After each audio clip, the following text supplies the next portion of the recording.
This conference will now be recorded.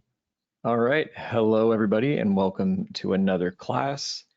Today we're going to talk a bit about anatomy, but I want to try to do it in a way that's not, I'm going to try my best to make it so that we're not just memorizing shapes and forgetting about what we were talking about the last few weeks and throwing all that out the window. So before we get into doing these little demos that I started on, we want to keep in mind pretty much everything we've talked about so far.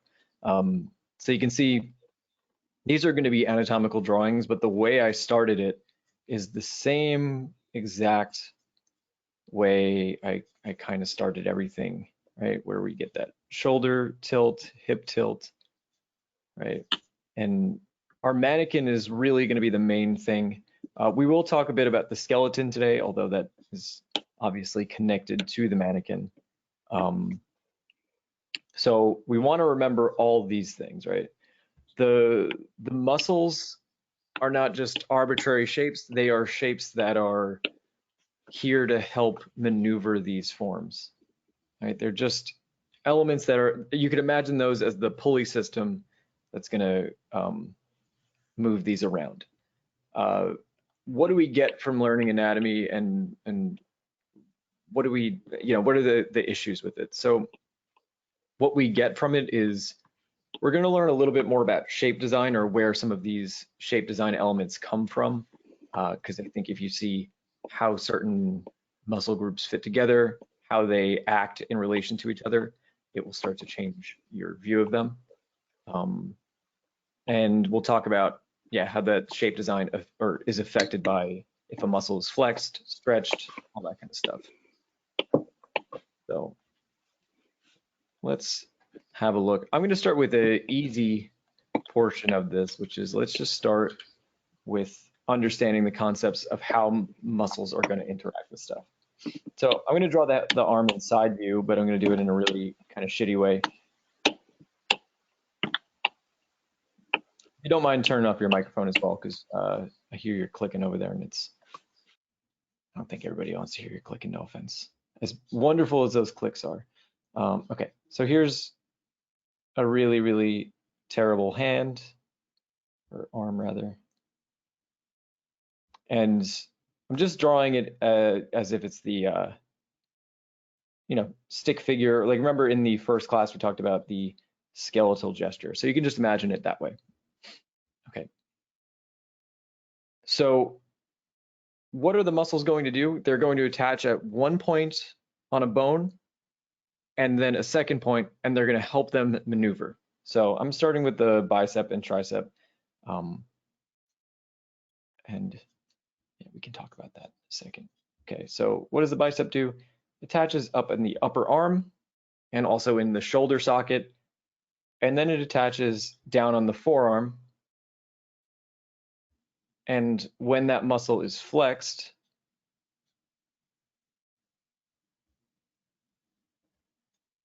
it's pulling that forearm up, right? Creating that flexion. If you ever lifted anything up, which I hope at this point you've done that, you've inevitably felt that feeling. So why is that important? Well, it changes a lot of the shape dynamics of the drawing. So you can see already in the way that I'm drawing this here, I'm drawing a long, extended shape for the relaxed bicep. And then as that bicep flexes, I'm squishing that shape up, right? A muscle compresses in the center.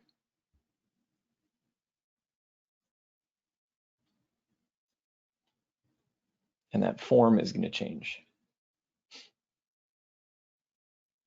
Muscles typically will work in opposition to one another.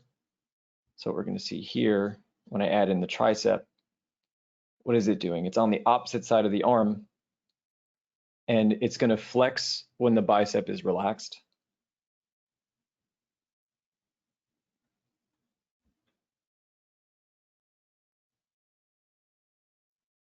And when that tricep is flexed, it's going to extend the arm, right? Because it's pulling up on the elbow. So that extends the arm. There's In the opposite situation, now the tricep is elongated.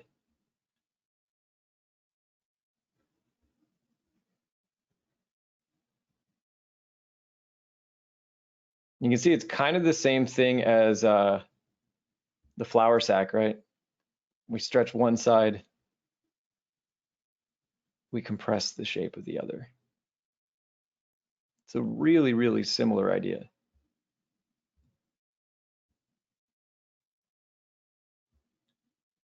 Cool. Okay, so with that in mind, we can already see how this is going to start affecting the shape, right? So if I just draw the outer portion of the shape, right, an arm that's relaxed might look something like this.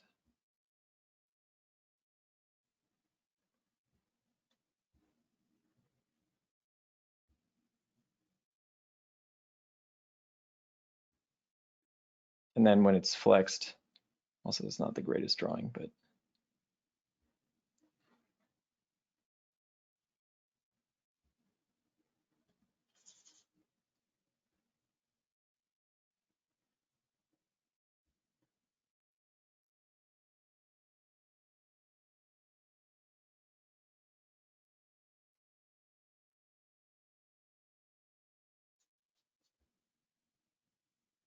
so what am I doing? I'm bunching that shape up a little bit.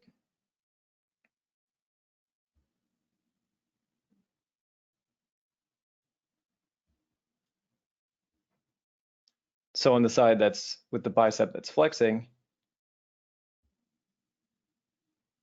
I'm making that shape more convex. Again, I'm going to use a little bit more shape dynamic to it. So I'm making that a little bit more convex. And then on the opposite side, here on the tricep side, I'm using a smoother curve. And I could definitely fix this one.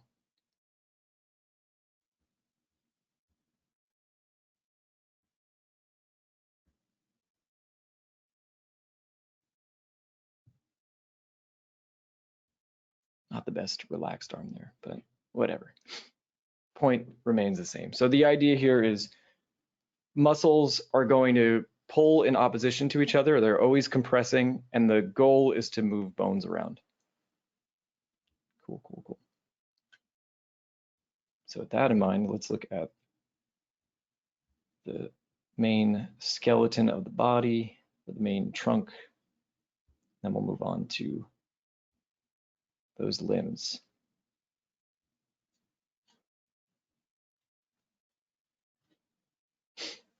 Yeah, I didn't get a chance to look at the homework yet, and I'm not sure if everybody was, overcomplicating things. Don't want anybody to. Anatomy naturally is complicated, but we're going to try our best to make it not that complicated. Overcomplicate. Okay, this is just a gestural drawing of somebody who I ripped off all their skin. Sucks to suck.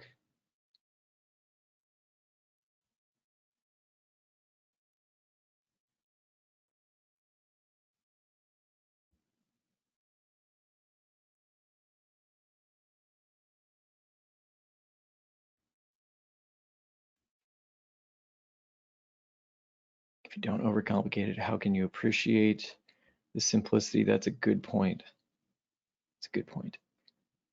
Okay, so for animation, I don't concern myself all that much with, understanding exactly the bony anatomy.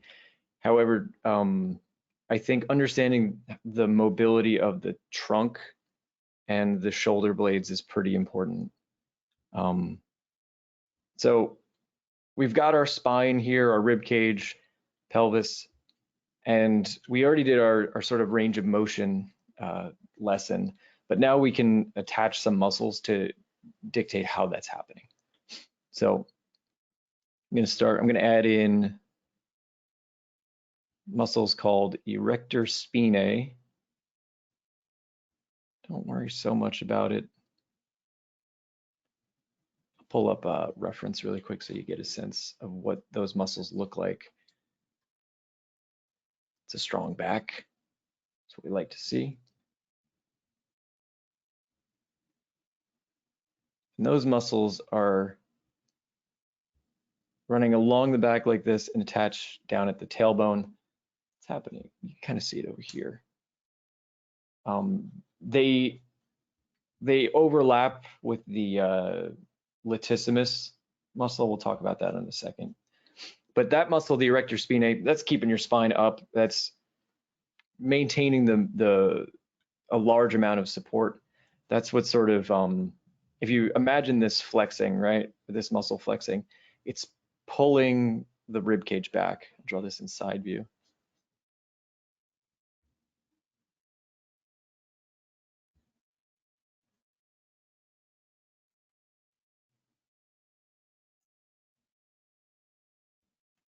Right, so this muscle flexing is compressing in the back.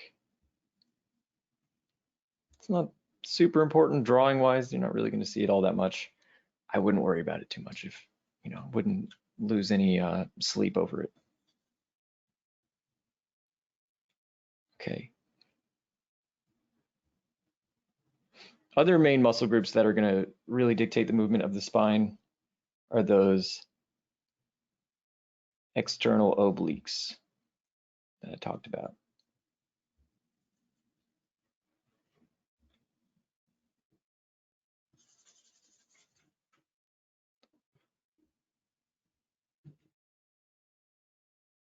I'll just put obliques. We don't need to write all that down.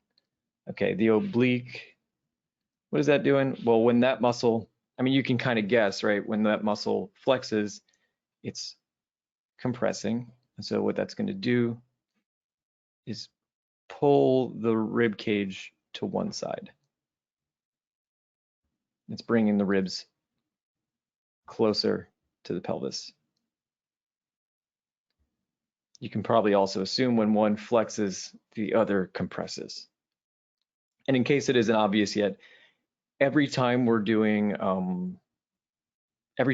a flex, or sorry, a stretch and a compress, just think of the flour sack, right? Just think this, right?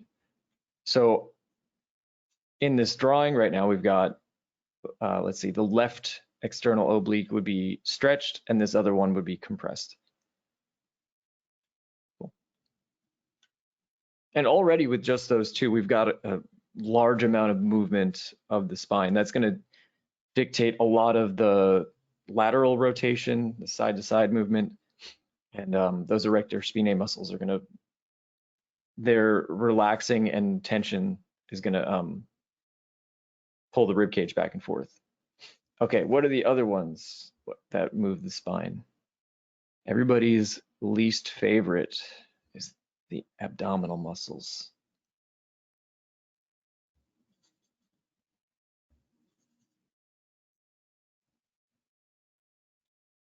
Yeah, so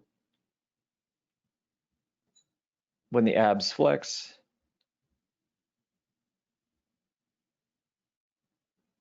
right, we get that compression, those erector spinae muscles relax.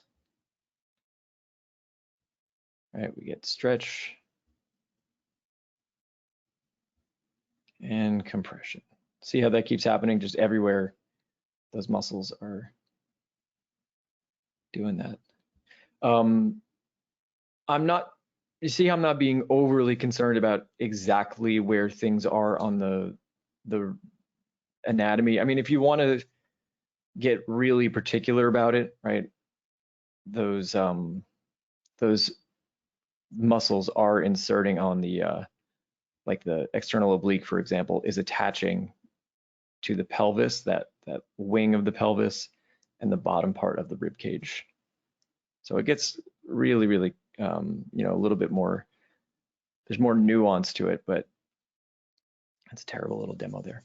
But for now, yeah, I wouldn't worry about it too much. If we have like extremely particular questions about that, we can get into that.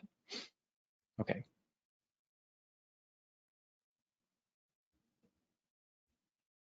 Let's give that color. Beautiful.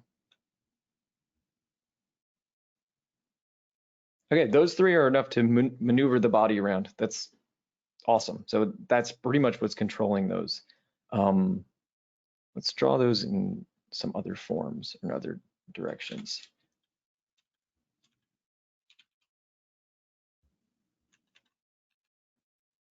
I'm just gonna do a nice loose drawing, showing the compression there, the abs.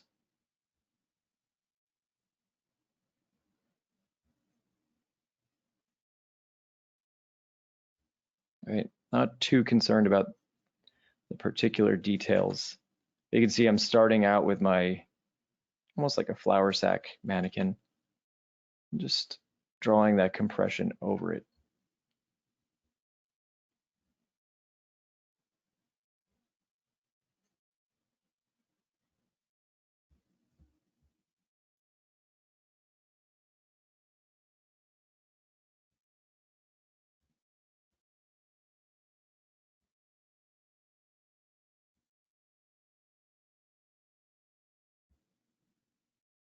Okay, now in this case where the rib cage is tilted back, sorry, my microphone wire's in the way. Let me redo that. Okay, rib cage is tilted back. What's going to be flexing? That erector spinae muscle in the back, which is holding up the spine. You get a little bit of compression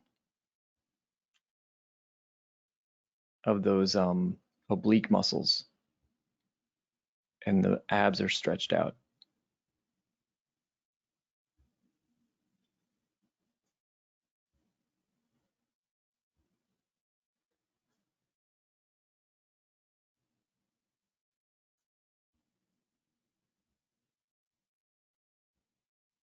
Right, I'm still using that mannequin where I just combined everything into a rectangle, but you see I'm just keeping it pretty simple.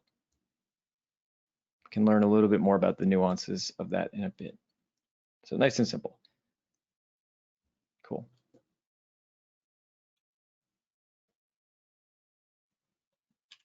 Now it's going to get a little bit complicated, right? How do we attach the arms to the rest of the body, right? You might think that there's some sort of fusion of the bones, but actually the arms are in a sense kind of floating above the rest of the body. So if we do a top-down view, we'll do a top-down and a view looking up.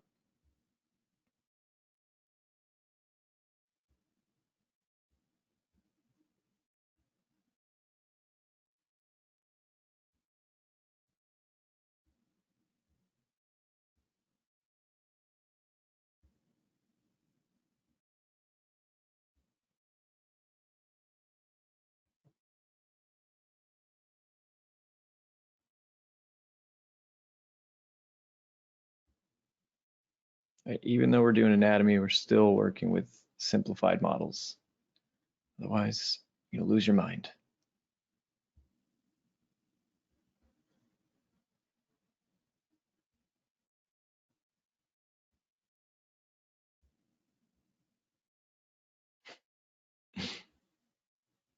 Okay, so in this case, or sorry, in all cases actually, the the way the arms sit on top of the body is via it's called the shoulder girdle, which are the two clavicle bones that connect in the back to the scapula.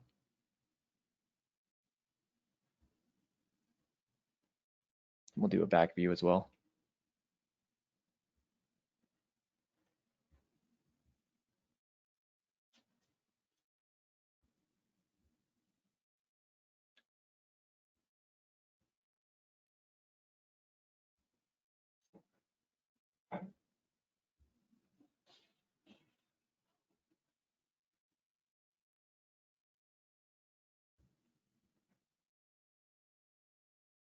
Cool. So those clavicles in the front, the collarbones, kind of form a loop which attached to the triangular scapula on the back side.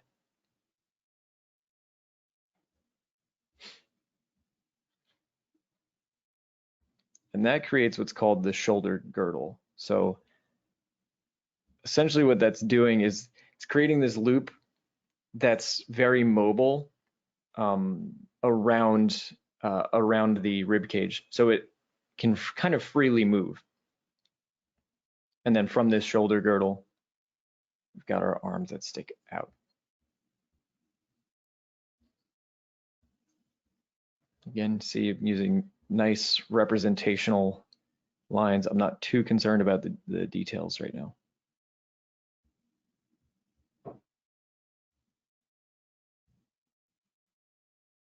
Okay, so let's add that in our front and back view. So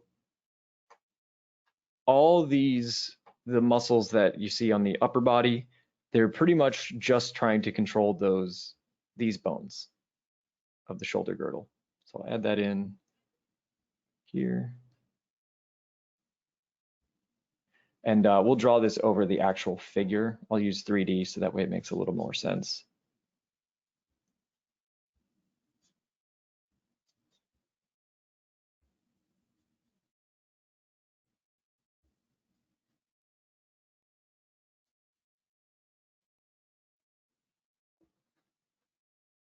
If you're lost, that's okay.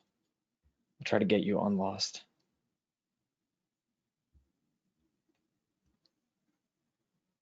Let's get rid of these muscles. They're distracting right now. Get out of here.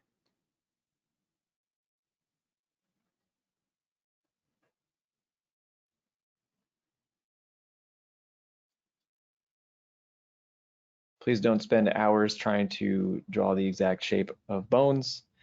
I'll be very disappointed in you. If you did that, that's okay, but don't do that again. You're gonna waste your time. Okay.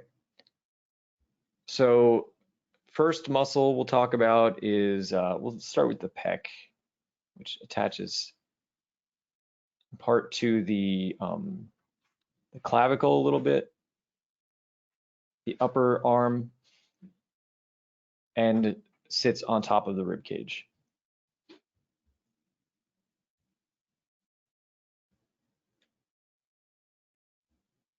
You can't really see it from the back view all that much.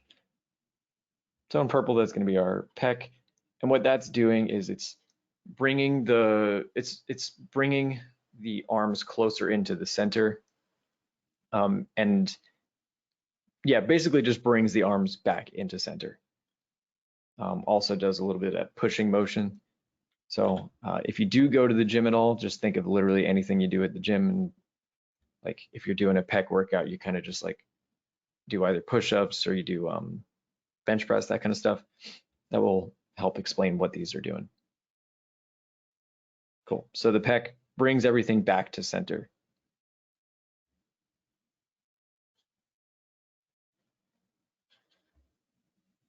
The deltoid does the opposite with the arms. When the deltoid flexes, that pulls the arm up. Right? You can kind of see why, based on where it's positioned, it's going to add force. It attaches to this upper arm here, so it's when it compresses, it pulls the arm up.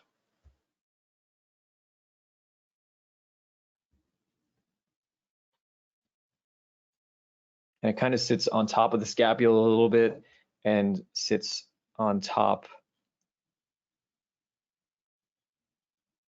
of that whole surface there. And let me pull up the, actually you can kind of see it here in the model reference.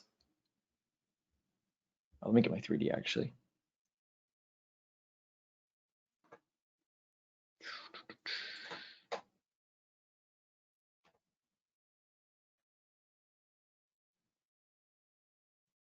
Oh, sorry to do this. I'm going to get the range of motion one actually, because it makes more sense for this.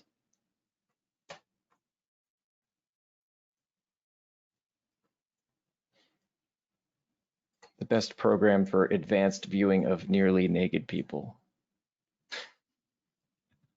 I need full control of the direction they're in. Okay. Yeah, you can see it sits on top of that scapula a little bit. So if I draw in the scapula here,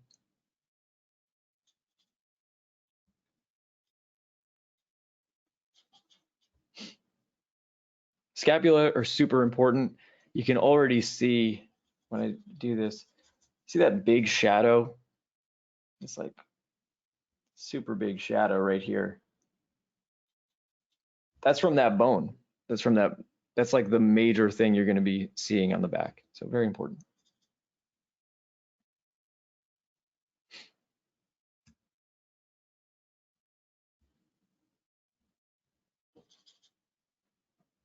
And let's do a top view quickly. Hey, light.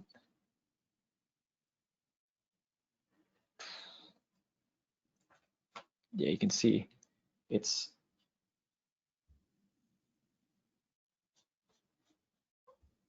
wrapping around like this. There's not a lot of space between the muscles as well. You can see they're all very tightly packed together.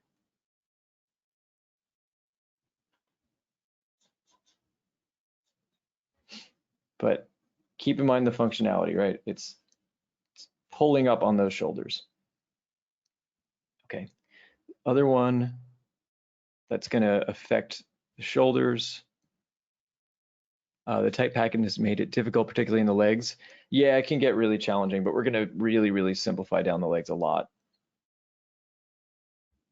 Oh, I can't see that color at all. Okay, trapezius suspends those scapula. So what the trapezius does is it sits on the top portion of that scapula here and attaches it to the base of the skull. So you can imagine if you do a shrugging motion, what are you doing? You're bringing up your shoulders and you're bringing them closer to your head. So when this sort of dagger-shaped trapezius flexes, it's pulling up those shoulders towards the head. It also just generally, as it's just sitting there, suspending the shoulders and helping aid in them being attached to the rest of the body, right? Because you can think of the arms and the shoulder blades, they need support to not just like fall off your body, essentially, which is a scary thought. But there's a host of ligaments and things that help suspend that. You hate that? Yeah, I hate that too when my shoulders and arms just fall off my body.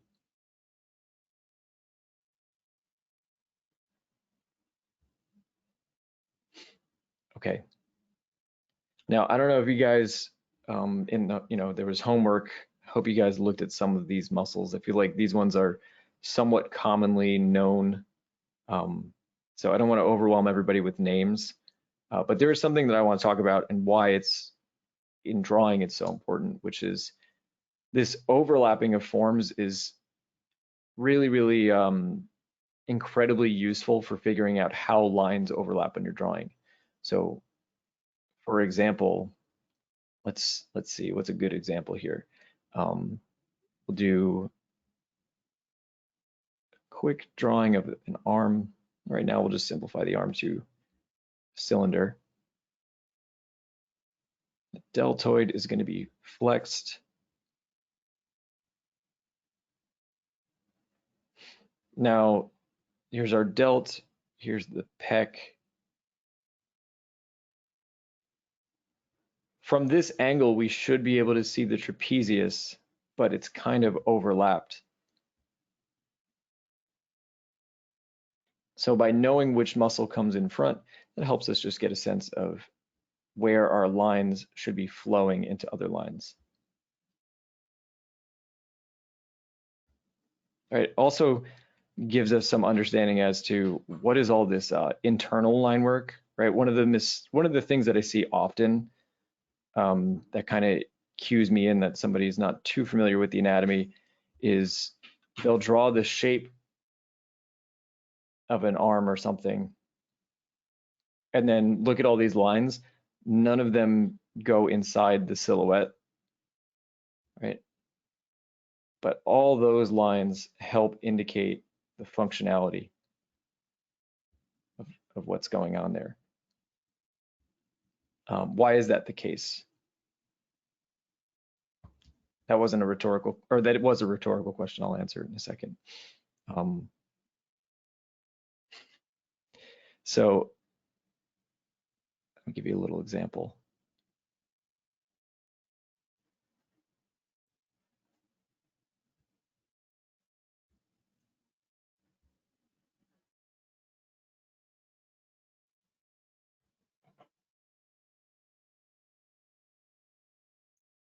I don't know what this joint is, but it's essentially just the knee. Let's just call it the knee.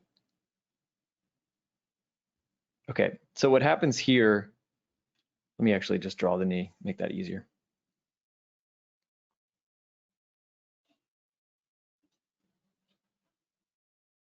Okay, let's just draw the outside shape of the leg and not worry about the overlapping lines for a second. Okay, could be a leg. We don't really know right now.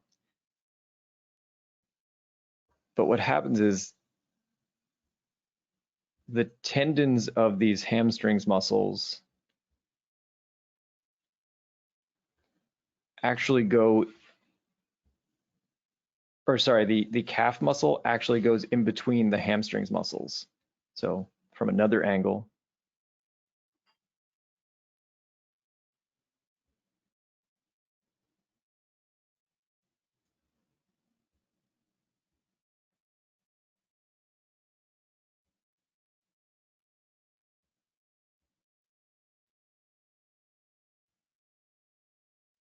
so in this case, because this line from the calf intersects and goes up inside the silhouette of that drawing, now we know that that muscle is maneuvering around the other one.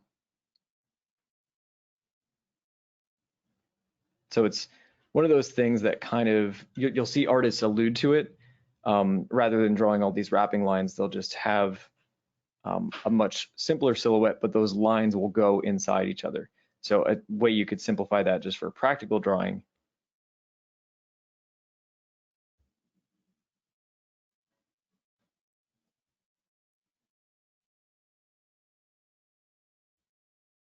Right, you see how I simplified that?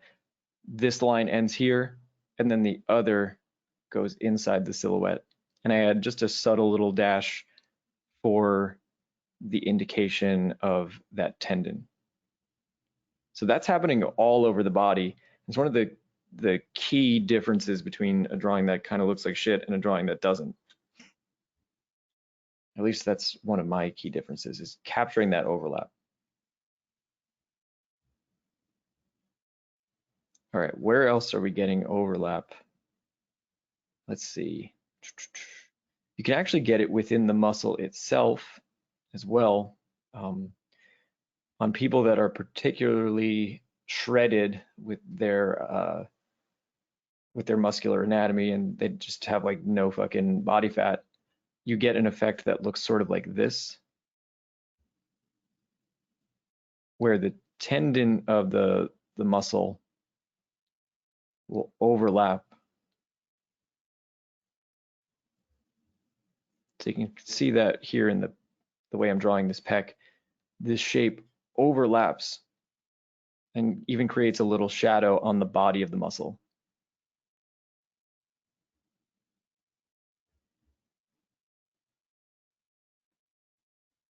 Right?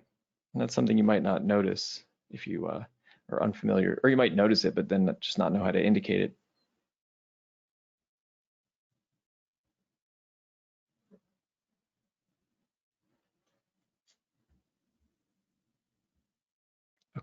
let's get back to it. Let's get back to it.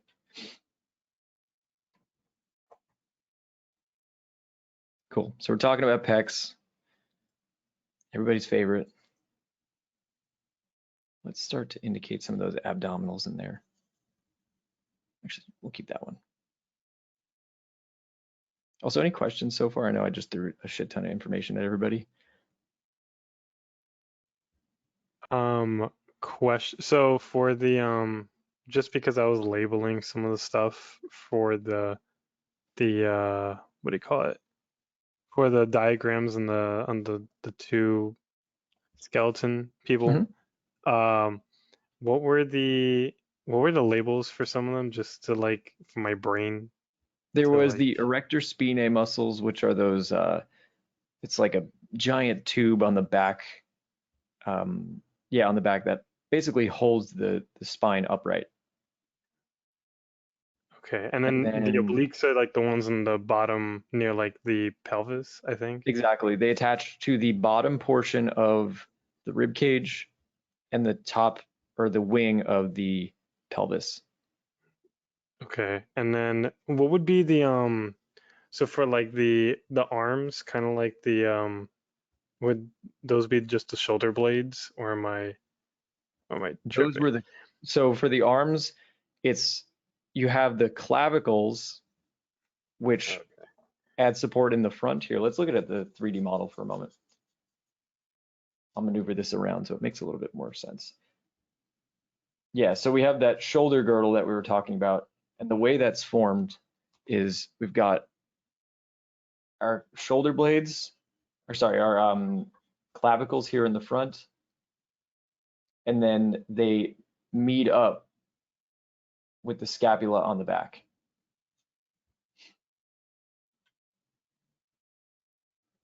Okay, got it. Just I can wanted to actually pull clarify. up a skeleton as well. That might make a little bit more sense. It's a bit confusing.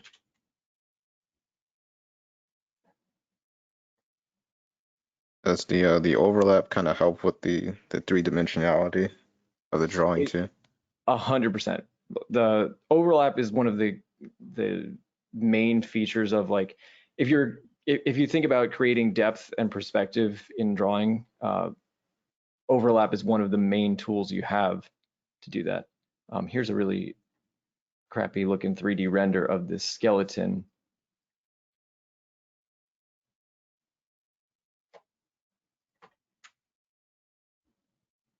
This clavicle attaches to the scapula on the back and essentially creates a ring sitting on top. And that's how the arms are attached. That's what's suspending the arms here. But again, you can, when you're drawing the skeleton, I still want you to think about it in terms of that just really, really simple way we were doing it in week 1. You can even just think about the clavicles as the shoulder line, right? You don't have to, I don't want you to overcomplicate it. The pecs control what kind of motion? They bring the arms closer to center. So if you have your arms out, they bring them closer to center. They also do a pushing motion so they can help push things forward.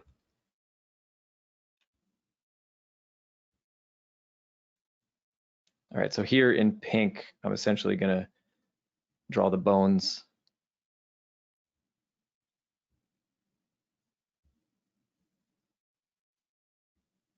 Let's get a back view on that too.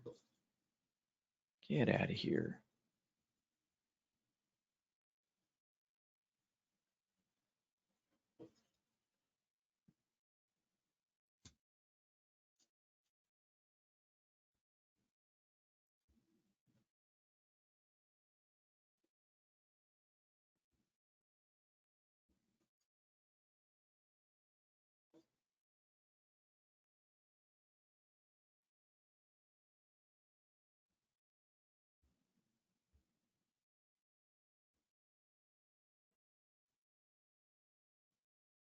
All right, I'm just creating a sort of triangle shape for those scapula.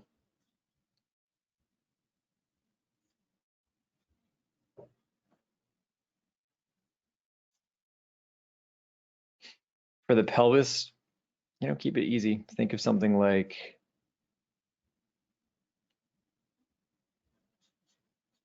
a tapered wedge or something really, really basic.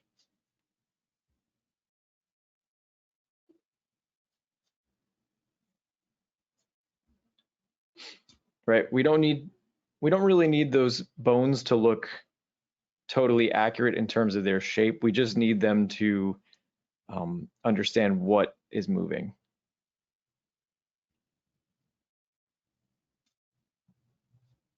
Okay, the clavicles, I kind of think of them as this natural separation. They create a little bit of this sort of diamond shape, and I'll pretty much actively use that when I'm drawing. For Batman's headpiece. Yes, exactly. Right, and so that clavicle creates a perfect separation for where I'll start to draw the trapezius muscle, which creates that volume, that sort of triangular shape up at the shoulders.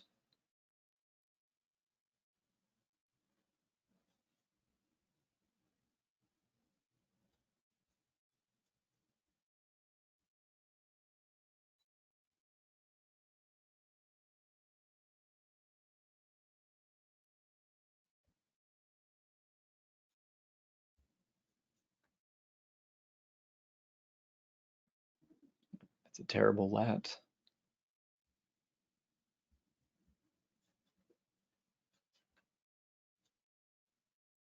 Okay. You can see we have our rib cage here. I'm going to start to draw in the abdominal muscles on this guy so you get a sense. Those abs are attaching here at the top portion.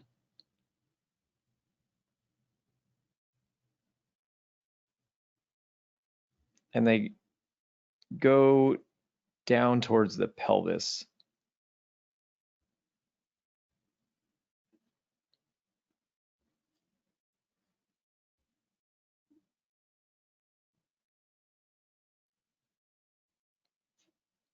And those obliques attach here at the side.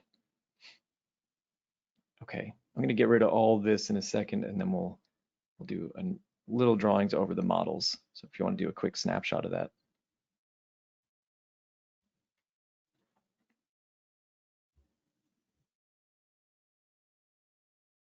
Okay, let's do, actually before we do that, do a couple skeletons, do them in a few different angles. And this is a good way to practice this, is draw your sort of skeletal model, attach your clavicles, and then just do a little gesture with it. All right, we still don't want to forget about those gestures.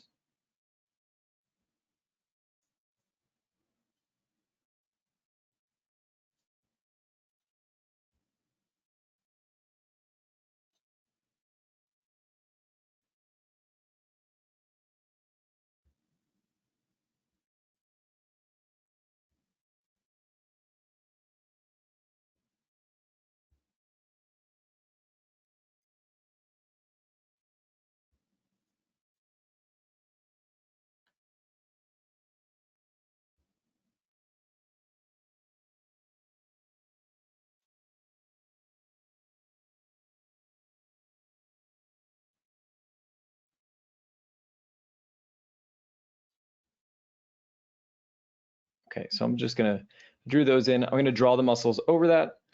If it makes it easier, you can draw the limbs as tubes, cylinders, so that you can get a sense of the perspective.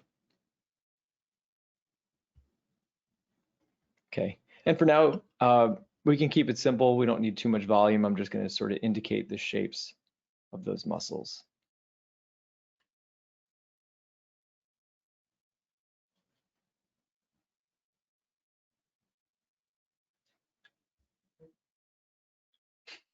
Using yourself as reference for tubes, perfect.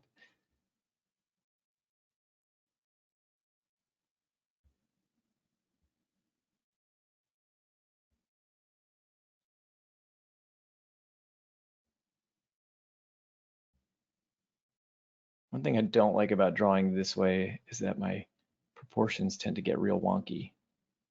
It's part of the reason why I don't suggest drawing that way, or don't like to draw that way.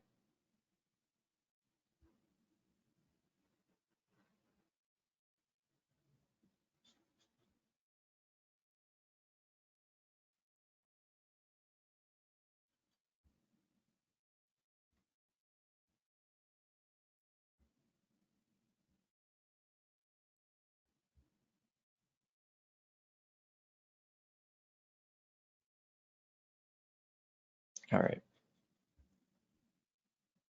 All right, let's have a look at our model one more time. We'll just point out all these different muscle groups. And then this one's cool. It's got the range of motion, so we can see how those muscles change in 3D space. Just get that light in a way where we can see it. Perfect.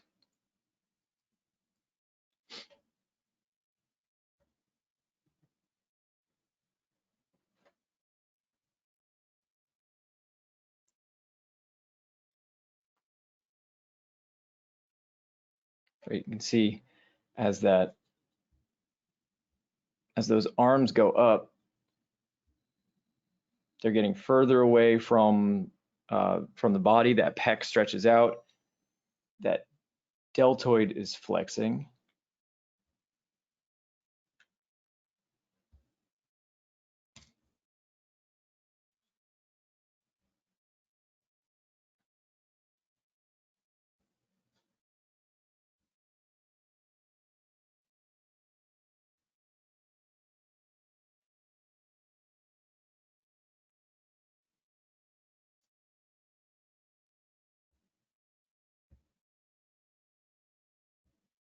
And then you can see that trapezius shape up there.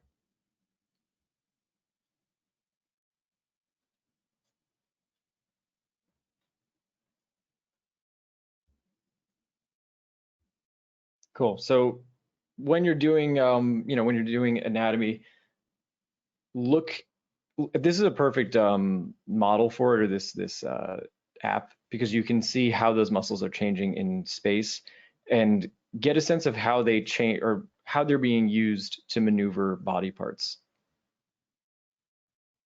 And if you consider the positioning of the rib cage, pelvis, and how those are affecting the bones, super valuable for that. Let's have a look at the back.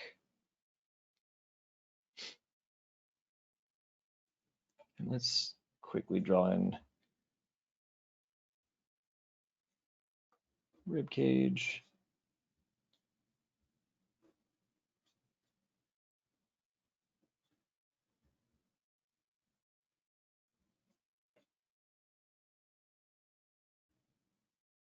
And this little line I'm using for that spine, that sort of S curve, you can follow that center line on the back to figure out the slope of that curve.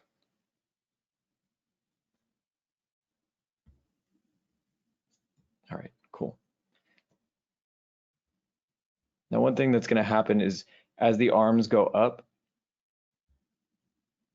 the scapula, or the positioning of the scapula, is going to change. Right? You can see that bone, or sorry, those two bones are going to rotate in and out. So as the arms go up, look what happens.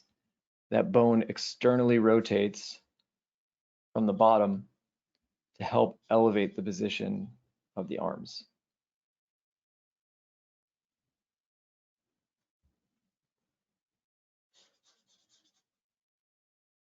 So what happens when we do that? Well, we're flexing that deltoid muscle.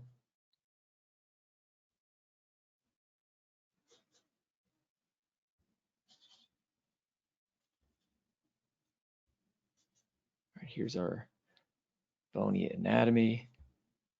These scapula are rotating outwards from the bottom. We're flexing this deltoid muscle here, right? That shape is pulling up on the arms. And what else are we flexing? The trapezius muscle. This one right here in the center. Right, we're flexing that because it's pulling those shoulders up.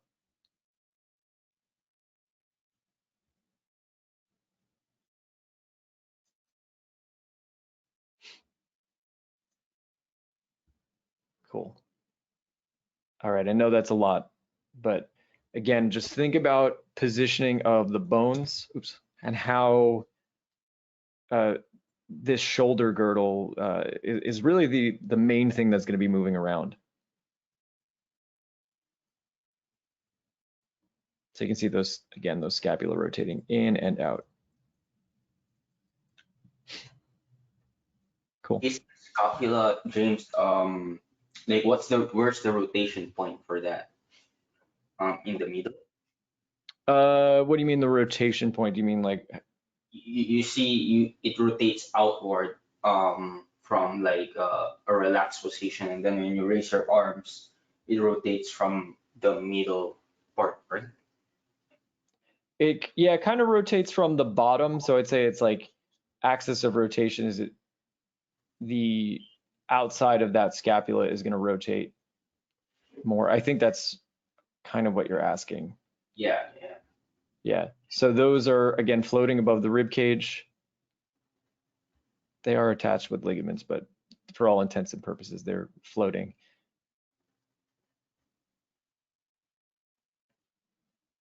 And then the bottom will rotate out. Okay. And when that bottom rotates out, that's helping to elevate the arm. Okay. Thank you. No problem.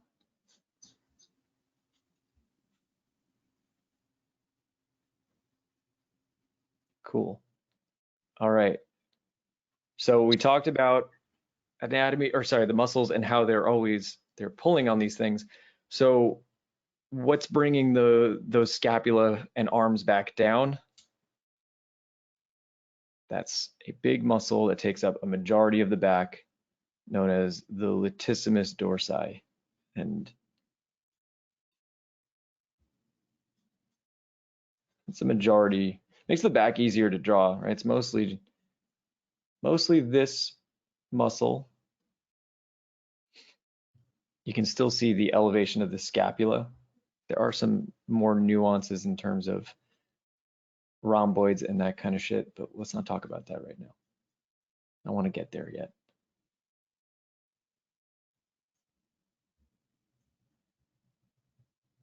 All right, so what is this muscle doing? Well, if you've done a pull-up, that's what that muscle is, right? It's taking those arms and then trying to bring them as far down as possible. So when the arms are up like this, the latissimus is stretched out. So let's do a little drawing here.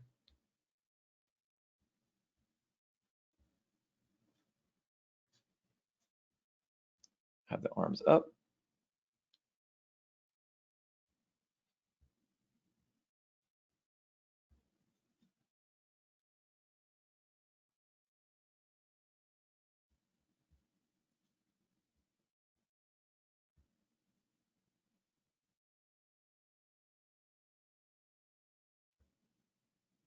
And then arms down.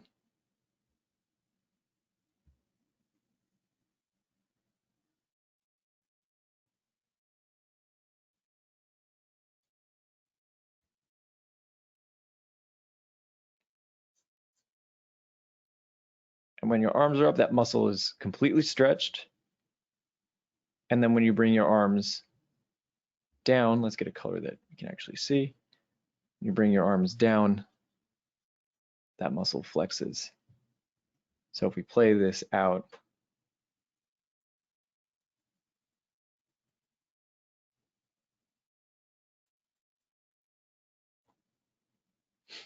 All right, and that's a muscle you can see from the front view. So let's draw this out again. Like here, we'll draw over this one that I started doing.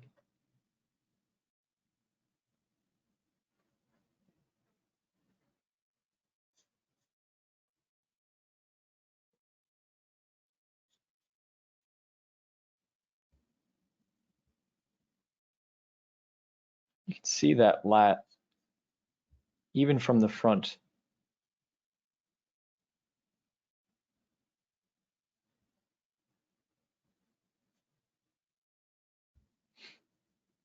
And what it's doing here, I'll draw this, draw a couple of views.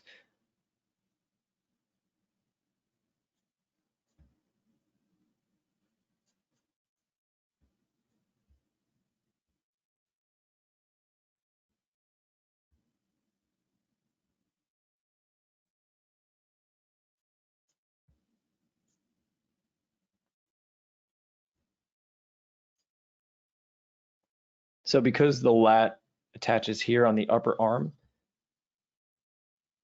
and inserts at the lower back, it's stretching all the way up and across and attaching at the arm. So let me pull up these figures that I was drawing here. Got a lot of reference here. Let's find it. Lots of muscle boys on my screen today. Oh wait, I have a different window. Also, now would be a good time to ask questions if we're confused.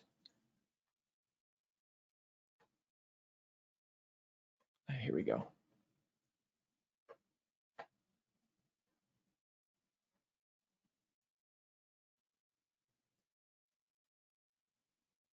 Okay, so drawing over this guy, we'll start with rib cage, pelvis. We'll just get the arm up there. Okay, what are we seeing here? We've got that lat muscle, which goes up. We're also seeing the scapula.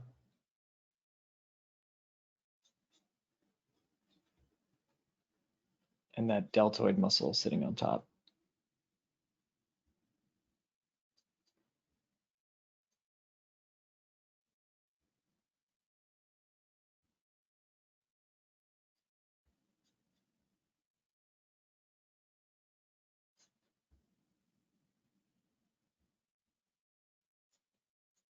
And it kind of resembles cloth, right?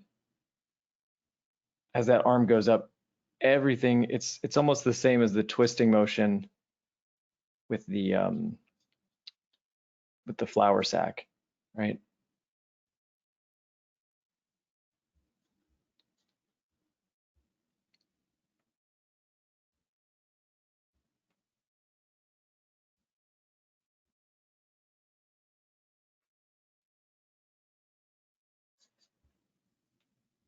Cool. So if you can start with your rib cage, add in your pelvis, and then throw in our scapula. Now from here, we've just got to figure out, okay, what's happening? How are like what muscles are going to work to move these bones around? Well, our latissimus is going to be stretched out, and then that deltoid up top here is going to be flexed.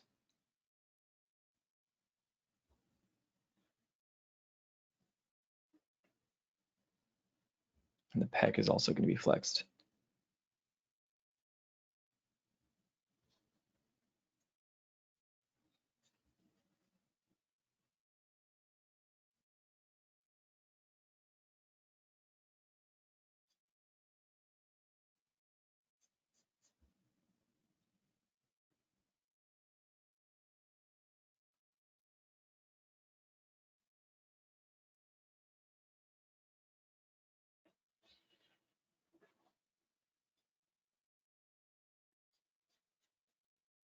So those three muscles are working to maneuver essentially to maneuver the arms in that situation.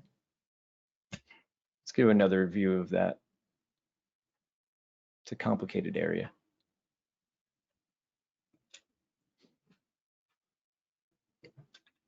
All right, I'm gonna do, yeah, let's look at this one. We'll do the anatomy version, so we get, or the dissected version.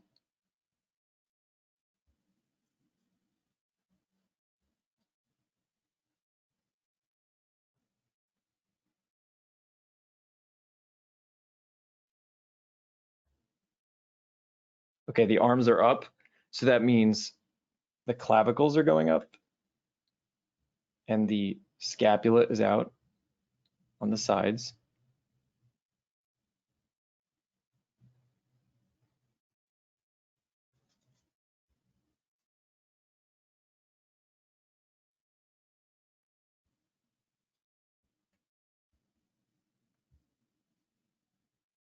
We have flexion of the deltoid muscle, because that's lifting the arms up. We have the pec, which is being stretched out, because remember the pec brings everything back to center.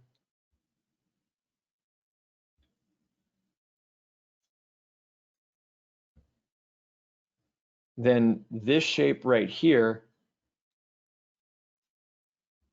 that's going to be the lat, the latissimus, from the backside.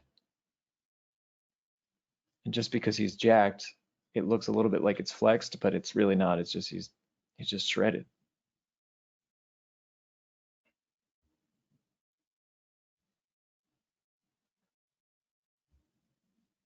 And right now there's a backwards tilt to him. So his rib cage is tilted back a little bit, pelvis tilted forward. So in this case, his abs are being stretched out and not flexed or not compressed.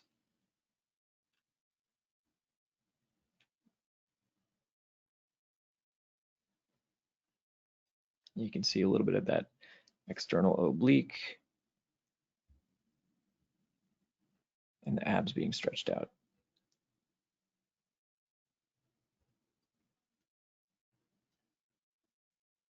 Okay, so when I'm drawing this, we're going to get a little bit of, I'll do just a straight line version just to show how I would overlap these lines. Actually, you know what? Let me start. I'll just draw directly over our rough sketch because it's how I do it anyway.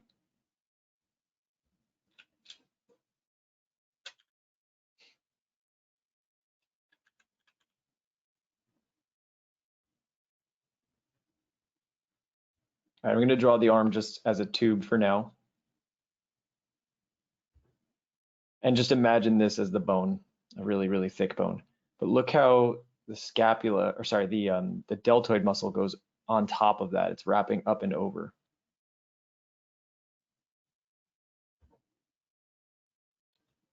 And let me do this so you can see the reference off to the side as well.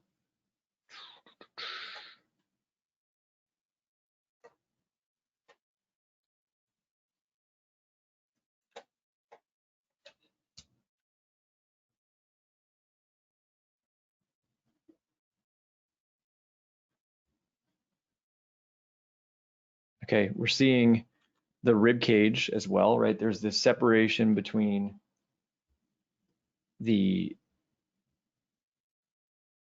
lat and the rib cage that we see.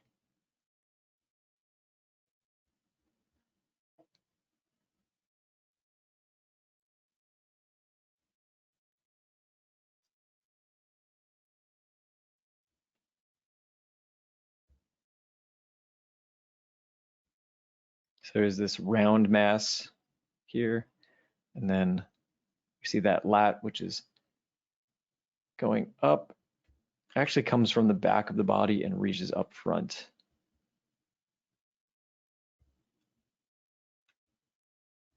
The way the pec deltoid and trap drape over the arm when lifted is, yeah, it is really fascinating. It's super crazy. So look at my line work here, right?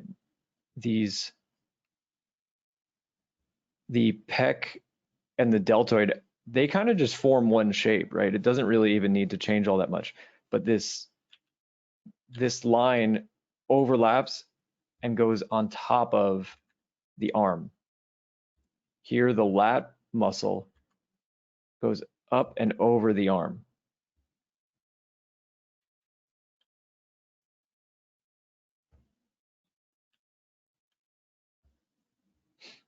There's some other muscles here like serratus anterior. We'll talk about that in a second. But for now, let's go down towards the abdominals. Now with the abdominals, let me draw what those kind of look like because they've got an interesting shape to them. The way I imagine this form is like,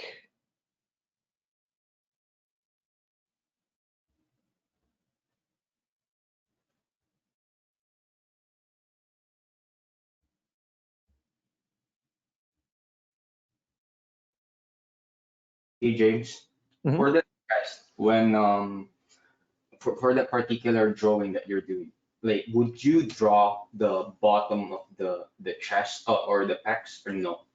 no, not really. You don't need it. You It don't kind of need looks it. cool without it. Yeah, stretching, Yeah, right? there's no, because like again, our lines are going to correspond to where there's shadows.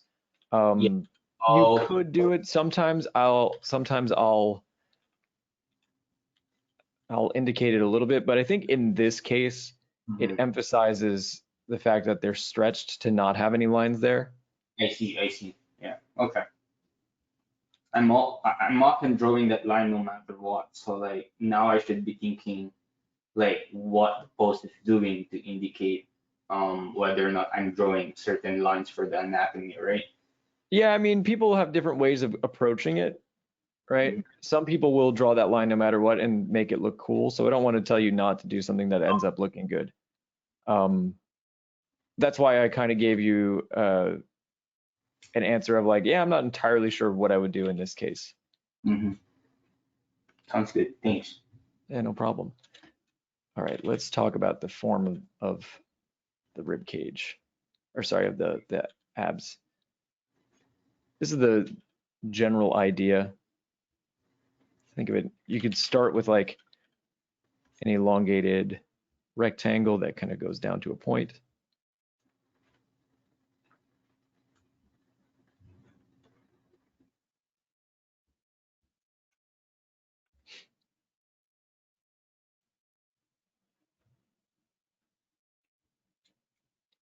And those striations in the abs are uneven, so the bottom portion is longer than the top, right? Some people will, when they draw the abs, they do this sort of Ninja Turtles six-pack where everything is even. I don't like that. Personally, I separate it just into two. You can indicate a little bit more, but you can see there, you don't really see much definition. You might get some lines up here as it intersects with the rib cage, but I like to just treat it as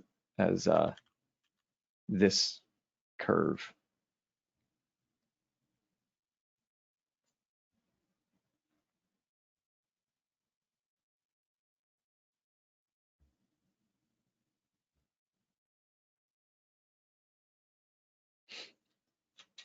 So you can see me kind of, we're sort of in front view, so we don't really see it too much, but kind of alluding to that curve a little bit.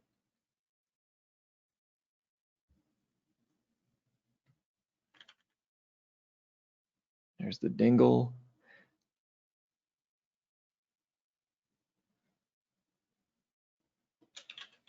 All right.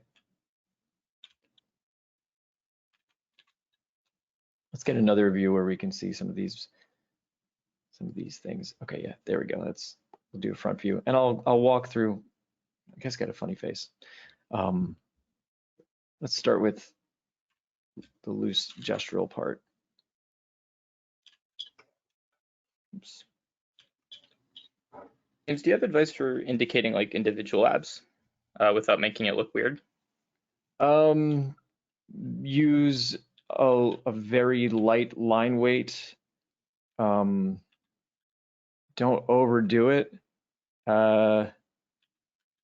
Yeah, I don't know. I would say light line weight, follow shadows. You can see the way I'm doing it is the shape is kind of interesting. It's like almost like a fan shape.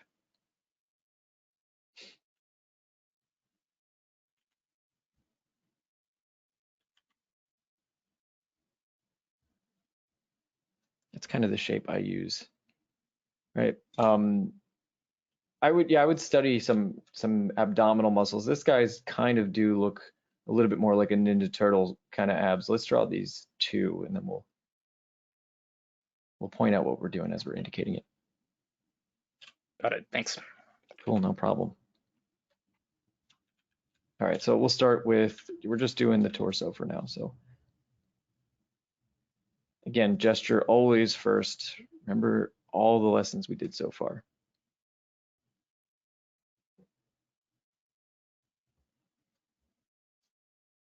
I'm kind of indicating the lat a little bit in this shape that I'm using. Yeah, you don't necessarily need to do that, but I'm just indicating that. And then just because I want to make the point, I'm going to use tubes for the arms.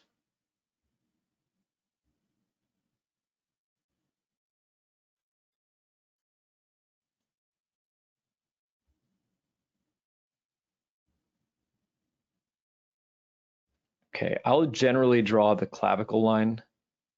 Like I'll add this sort of V in my mannequin, which will be the line where the traps will go.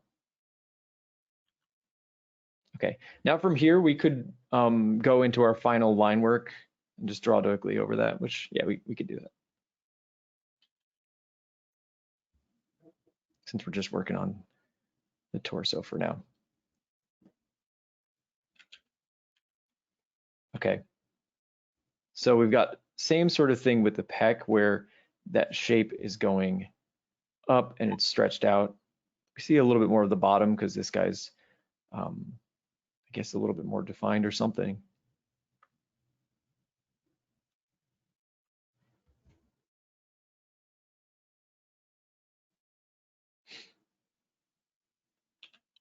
Right, notice the dynamics of this shape as well.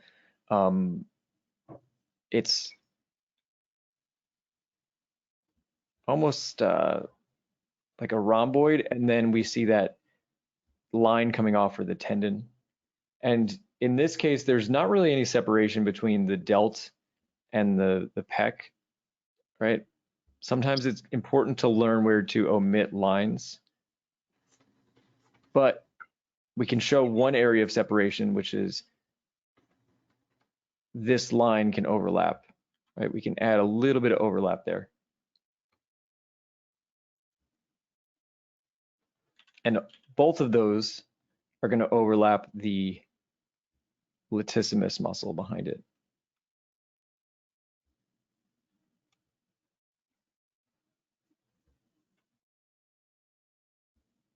Okay, quickly, I'm going to indicate, just for learning purposes, the rib cage is like here. But we're seeing not just the rib cage, we also see that giant ass lat that he's got, right? So it's important to know what structures are there because that can affect how you draw it.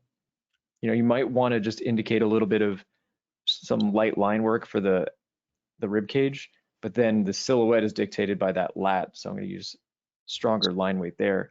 And that's showing separation of forms. Right? I could hypothetically continue that rib cage line in to the silhouette a little bit.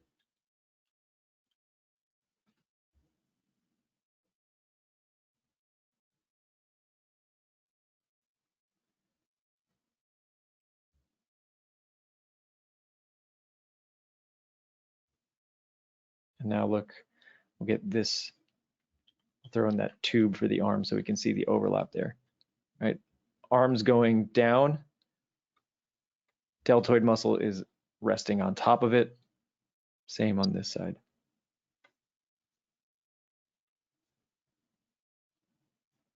Look at all that overlap.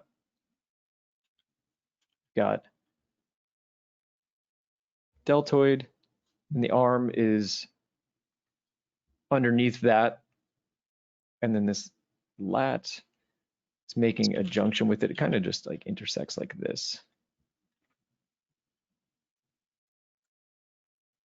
So those two muscular forms are kind of surrounding the arm. They're like, making, they're attaching to it, but the pec and deltoid are going on top. The lat is coming from behind. Cool. What about the abs here? They're stretched out. So let's see. I like to use, like I said, this sort of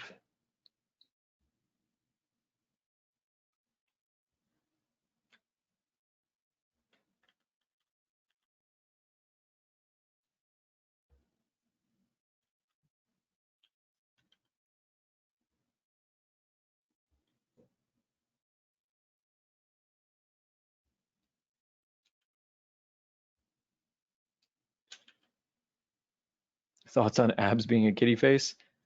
Not sure how I feel about it, but you can do it as well. Now there is another muscle group that I'm kind of ignoring here, which is the serratus anterior muscle,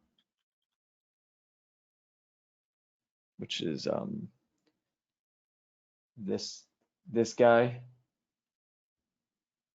That's a muscle that's coming from behind and it's helping attach the scapula. Like it's attaching from the scapula and inserting in between the ribs. So it's helping keep the scapula attached to the body.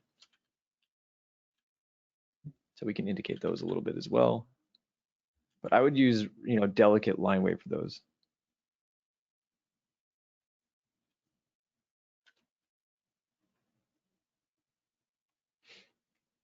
Abs are just stacked cats. I still don't see it, but I like it. I like the idea of it. I'll try to see it.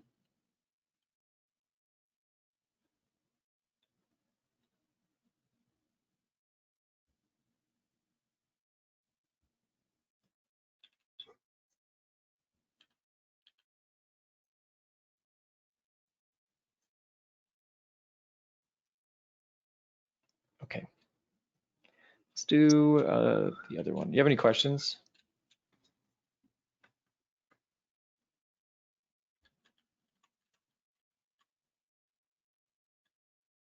Maybe I have a question. Shoot, go right ahead. How is this playing into your construction? Like, you don't construct this way with anatomy as a priority. Not necessarily. It could affect the shapes that I'm using for the form. So a good example was just before I used a form that looked like this.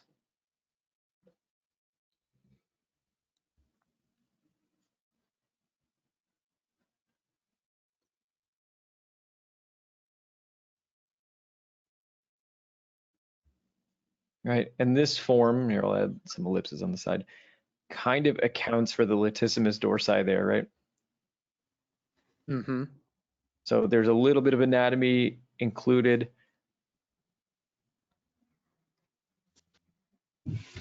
Right, it's not fully, it's basically just taking the anatomy, and if I simplified it down into a shape, like if I look at this shape and turn that into a basic form, that's much easier for me to draw than if I'm going and constructing the body from the rib cage out, right? It's a lot easier to draw that organic shape in 3D.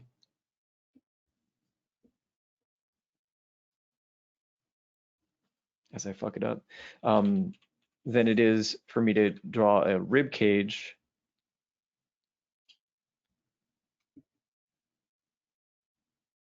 Okay. pec,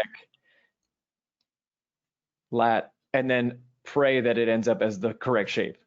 You know what I mean? Yeah, I'm asking because, yeah, sorry, I didn't want to interrupt. I'm asking this because my drawings looked a bit confused this week. I don't know if to make it more gestural or more blocky, or they kind of look like they're in an identity crisis. Okay. Yeah, my plan or the approach, especially for animation, is that the muscle groups are secondary to the mannequin and the gesture, right? Okay. This is giving us more of an understanding of how these things are working, but I'd much prefer you have a simplified mannequin that has good gesture and pose to it than you having perfect anatomy. To be honest, it's so much less important. I did want to include an anatomy lesson in this class because I think it's something useful, especially if you're drawing super muscular characters or something like that. It's very useful, but I actually think if you can get the mannequin down, it's way more important. Okay.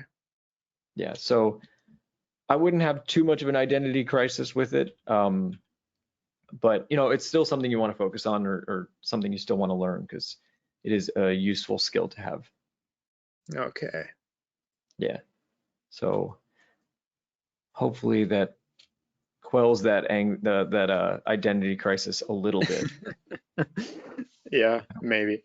We'll Hopefully. see. Yeah, I don't want too many identity crises. Okay, I'm going to draw this guy again, and I'm going to go through the process. All right, we'll do it the same way we've been drawing, right? Let's not just change up the way we're going about it because now we're adding anatomy to it, right? We can still use shoulder line, hip line, gesture, all that stuff. Drawings start to look like shit when we forget that. That's when they start to suck. We don't want that. Right? And this straight line I'm using for my mannequin form, just imagine that that is the clavicle line, right? We're not overcomplicating it. You can imagine that that's the clavicle.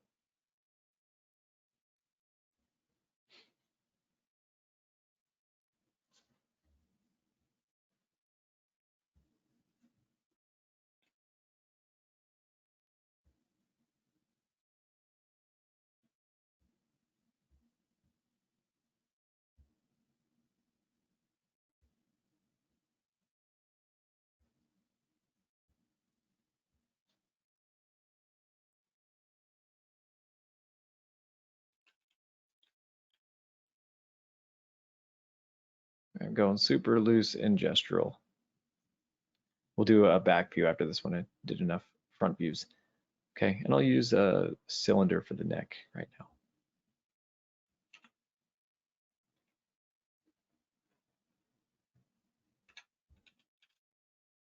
Okay. So I'm going to add in these muscle shapes. Let's start with the pectoral. Right, I've got this center line from the mannequin, so I can use that to match the center line of my figure.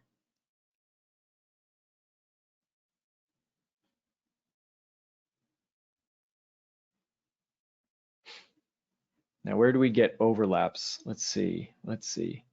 Well, the tendon line of the pec is going to go down towards the arm. So that's an area that we have a little bit. We can get a bit of separation here between the rib cage and the latissimus coming from the back. So I'll show that in a second. So we'll add a bit of roundness for the rib cage, but the lat is coming from behind. So you see, I already am getting some overlap there, right? I could continue with this ribcage line, but I'm not going to. I'm just alluding to it.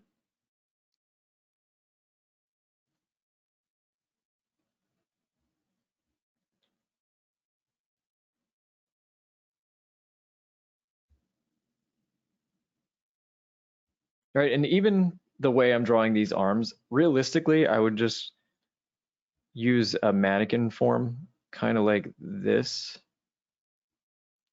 And then I would indicate some overlap in that line work to help show the anatomy. Right, that's more realistic to how I'm going to draw generally. So I'll make some sort of mannequinized form. But then the overlap is showing tendons and where those are moving.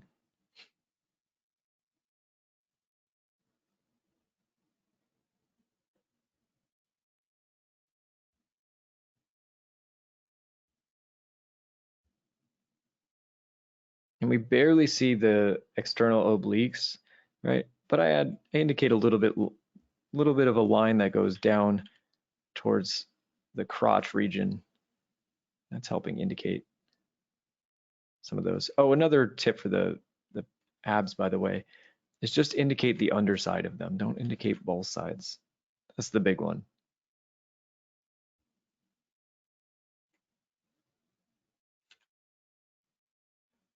Oh, now I see the cat face. Now I get it. Now I get it. Took me a little bit.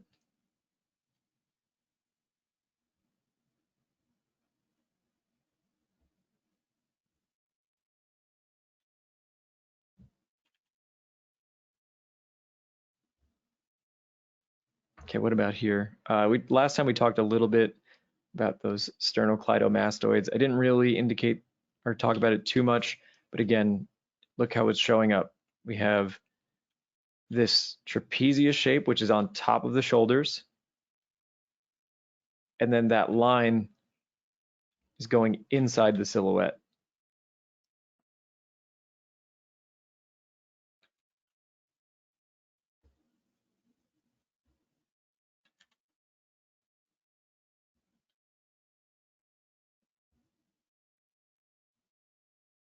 James, for the just below the pecs, what's that line after the lats? That curve. Let's see. Wait, this line here? Yeah, that line over there. That's the rib cage. You're seeing a little bit of that form from the rib cage. Oh, okay. Okay. Yeah, there's another form as well where you see the serratus anterior muscle. We can get into that in a second, but that's a little less important for now. Would you often, oh, sorry. Would you often draw that rib overlap or would you just combine the like that muscle on the side of the body to the lats? It depends, right? It depends on how shredded your character is. So that's, if your character is like real jacked, then more details, the better. If your character's not really jacked, the more you omit details, the better. Okay.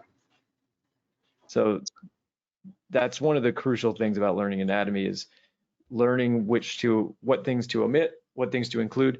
Even an example like this, the line here for the clavicles, I might use a lighter line weight than I would do here down at the bottom of the pec because that's in shadow, right? Because it's got more volume to it.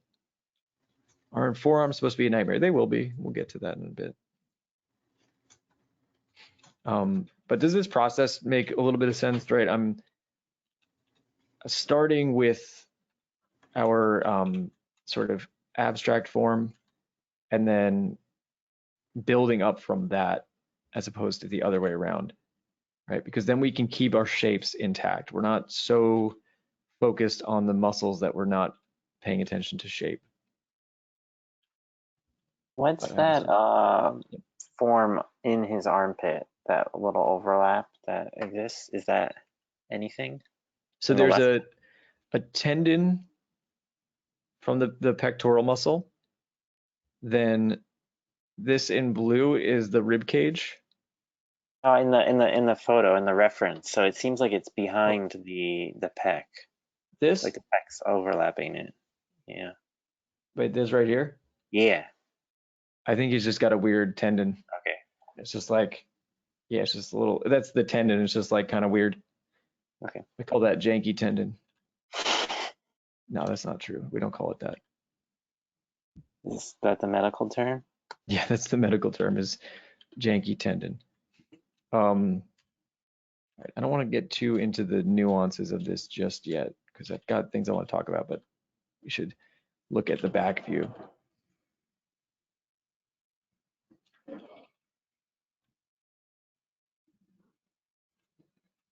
Man, my guys have no arms.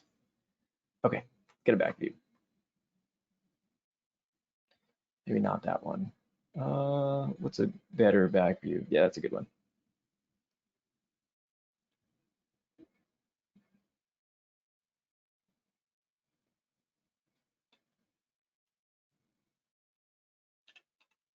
Okay, so we'll do the same thing. We're going to start with shoulder line. Let me just get this opacity up a bit.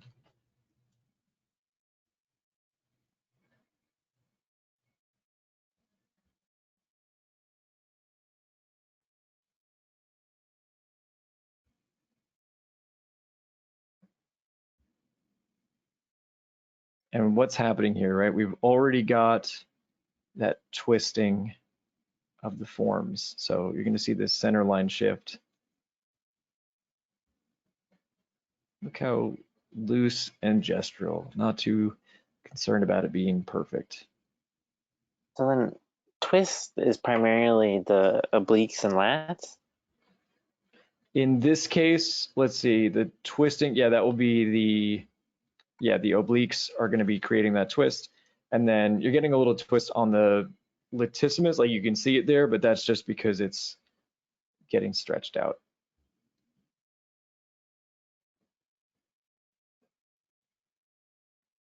Okay, so let me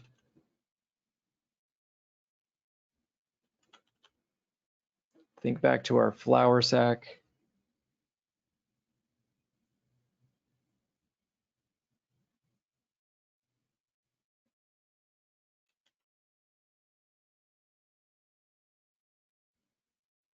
Right, it's the same scenario basically.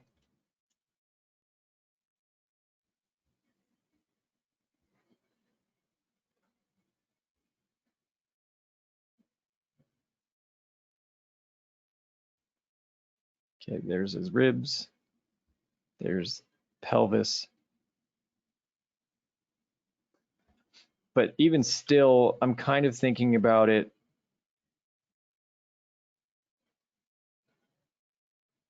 in this like more in a shapely way. And then I'm applying twist by having these lines overlap.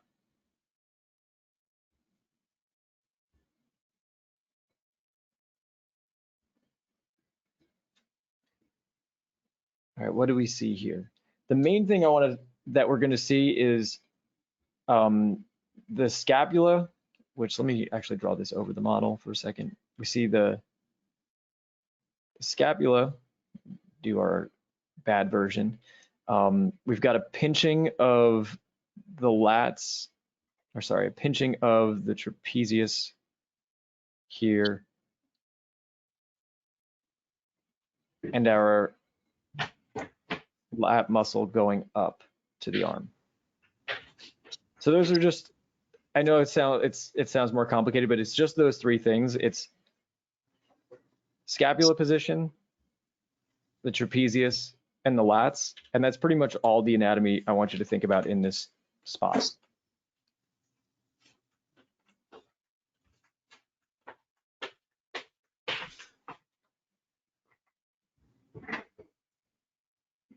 Just traps and laps, there you go.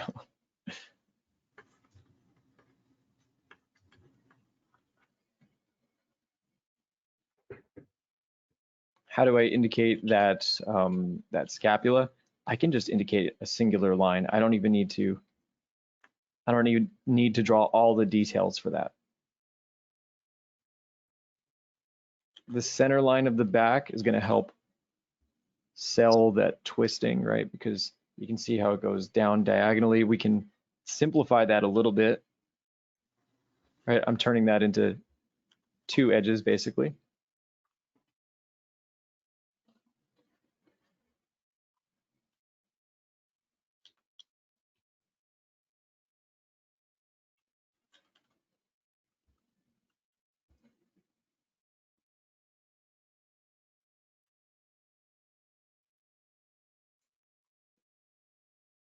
Again, look how I simplify.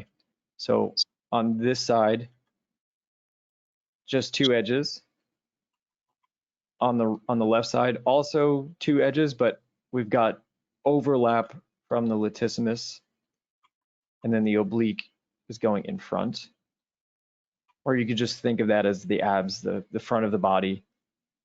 And don't worry too much about those specifics just yet.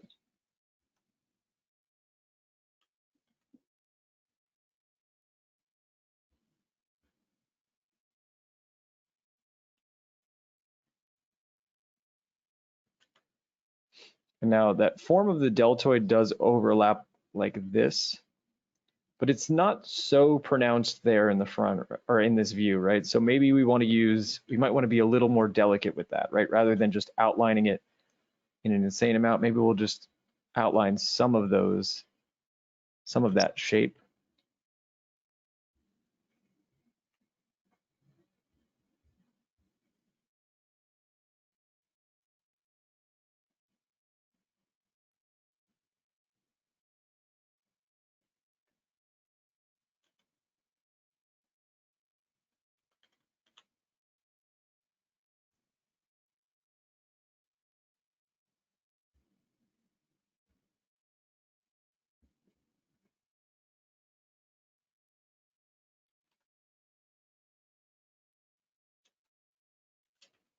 Okay. So big key picture here is we're using overlapping shapes or overlapping lines to indicate exactly how these forms are intersecting with each other. Shapes that don't, or you can be more subtle about how you indicate the anatomy by maybe not including every detail or just including what's more prominent on the surface anatomy. I think from the back view, the main thing I want to see is I want to see indentations of the scapula. That's going to really indicate where the arms are moving in space. So scapula, very important. And then this overlap of the latissimus dorsi and the front, you'll see that in most people. It doesn't need to be, the anatomy doesn't need to be too defined to be able to see that. So part of this is figuring out, based on looking at other artists, what sort of lines they're going to use and what lines they're going to indicate. Another thing we're seeing here, actually, and I failed to indicate that in the first place, is getting a little fold that's going in there, right? It's kind of a squash stretch thing. So you might want to indicate that as well.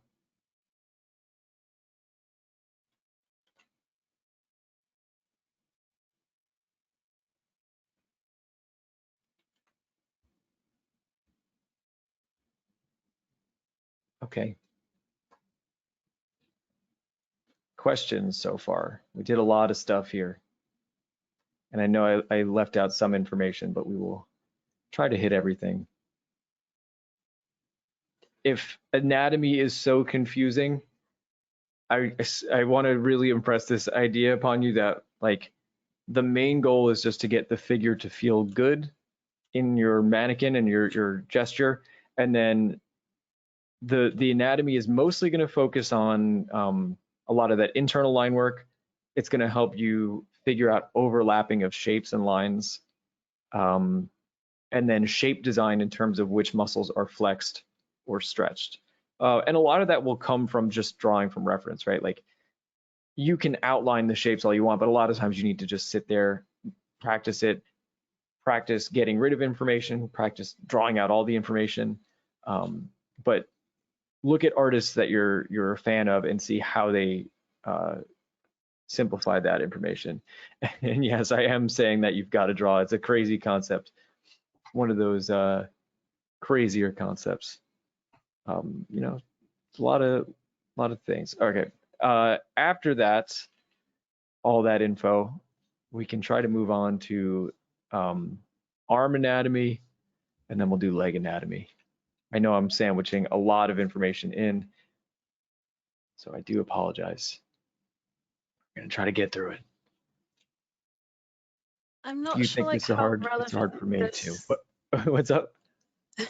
I'm not sure how relevant this is like right now, but like I feel like when I add a lot of detail to torsos like this for like jacked characters, when I do characters in the same style, they don't seem to they don't look like they're from the same style, if that makes any sense at all. That does make sense. I think part of that might be practice. You're probably applying a lot of shape design to how you normally work, but then it might be a little more confusing. You might not know exactly how to apply that shape design just yet. So a good example is like if you use really triangular shapes for things like your hair or whatever, well then areas like the delt muscles, you might want to use more triangular shapes. Or if you use really soft shapes, then you want to learn how to soften up those elements. I mean, even here, like sometimes when I'm doing these lessons, I start defaulting to more realistic shapes, which I don't necessarily want to do, but it's just because I'm teaching, and so that sort of happens sometimes. So I think part of it is learning, not just learning the anatomy, but then practice consciously adding your flair to it. It could be looking at your work and trying to identify what are those features that you want to emphasize in your work. So I think that's probably a big part of it. Okay, thank you. No problem. Yeah, like if you're somebody that uses a lot of round shapes, then maybe there's certain things you want to change. But I think mostly that's going to come down to shape design. Okay, let's talk about arms. Finally, arms. Are you excited about arms? I suck at arms. Oh, okay, well, good. I need arms. Okay, cool. All right, I'm gonna draw arms flexed, arms compressed. We'll start with the upper arm and then we'll get into the forearm. I know a lot of this was complicated. I think how I have the forearms will be much simpler. I break the forearms down into 3 components, which is way more than the I think there's like 30 muscles in there or something. It's insane.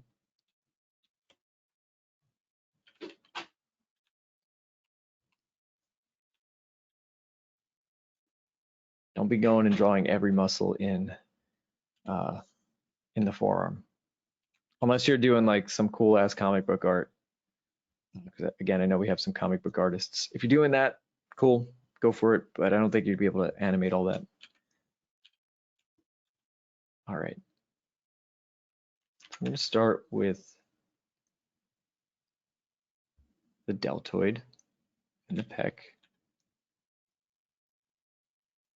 from the front.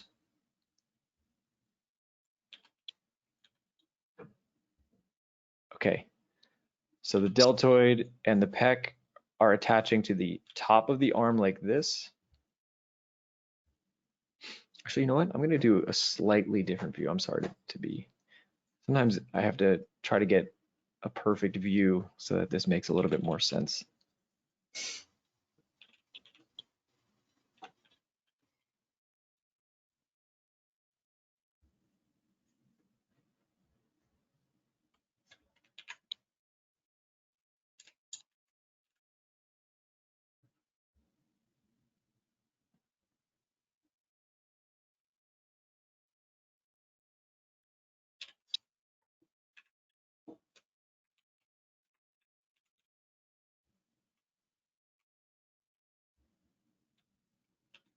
Actually, I'll have the arm just out at the side.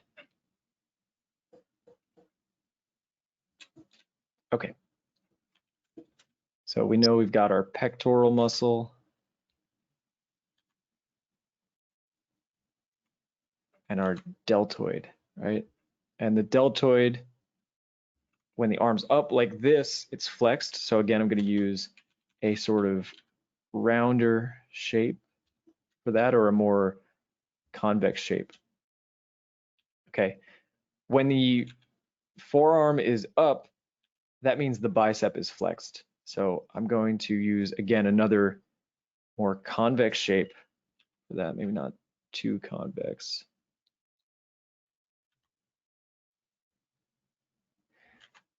And what's happening here, really important, is we've got the shape of the deltoid, and the tendon of the bicep is going into that armpit.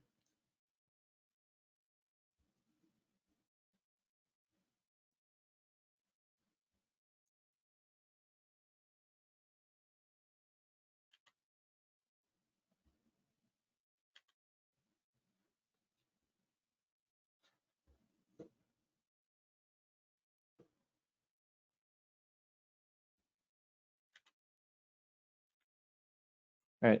In this case, because the arm is flexed, the tricep shape is going to be rounder or softer rather. So I'm using a nice smoother curve. That's an an area where you can do simple versus complex.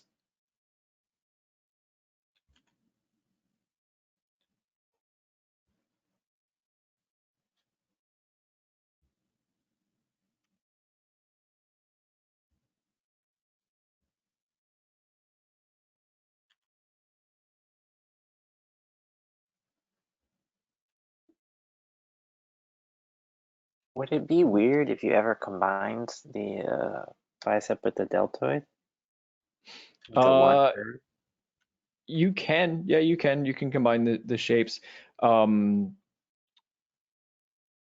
amount of overlap, like I'm trying to emphasize the overlap to show where the muscles are going here. But you can use a more subtle amount of overlap. And sometimes when I'm drawing, I have a character design we were just looking at before, I just combine that all into one shape. And the way I'm showing the anatomy is those shadow shapes, right? So it's very, very common to do that, right? This character is slightly muscular, but not muscular enough that it's creating a huge variation in the shape.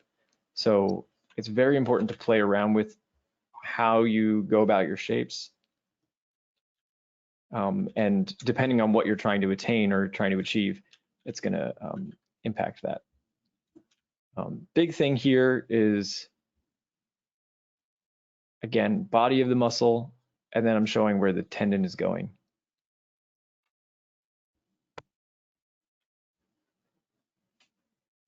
Both the bicep and tricep insert into the armpit. You can look at the reference for a moment.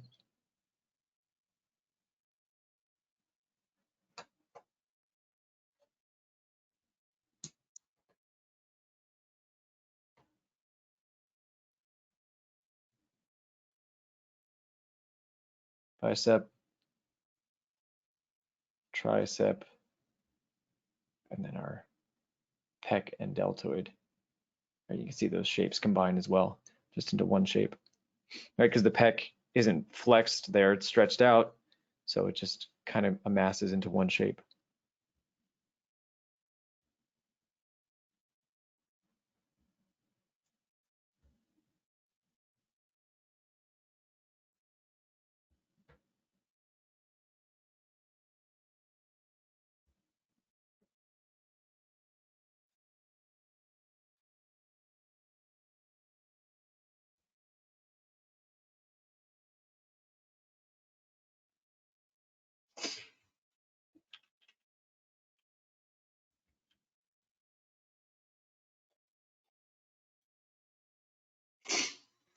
All right, so if we're drawing this, I'm showing this overlap here. The deltoid is going behind the bicep, and I'm using subtle indication to show the body of the bicep.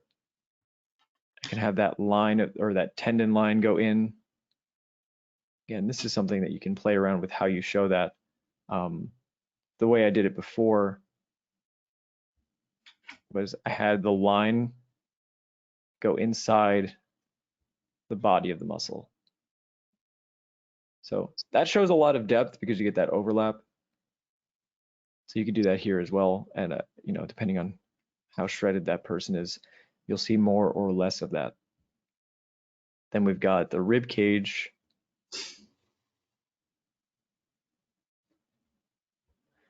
And the lat coming from the back.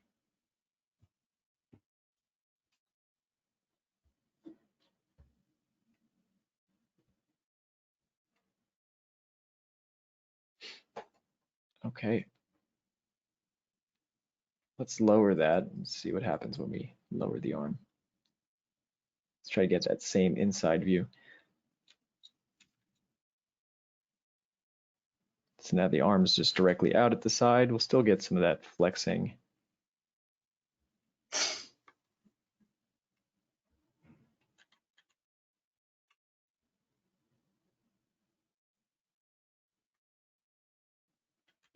But now what I'm going to do with the bicep is I'm going to use a much flatter shape.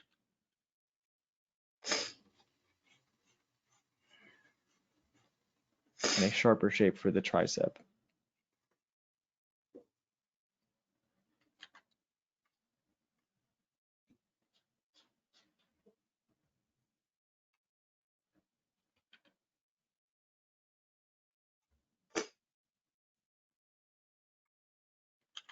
All right, cool. So what are the bicep and tricep doing? Well, they're bending that lower arm. So let's have a look at that for a second. Let's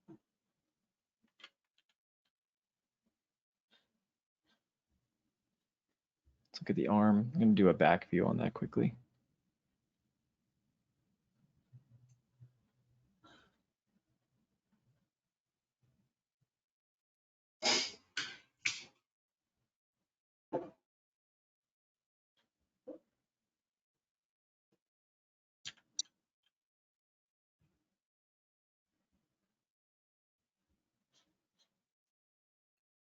Okay, here's our deltoid. Again, I'm going to overlap because that's inserting on the side of the arm there. Right now, the arm is relatively extended, so I'm going to use a flatter shape for the bicep. And then because the arm, again, is somewhat extended, I'm going to use a more flexed shape for the tricep. Then the tendon of that tricep is going to attach at the elbow.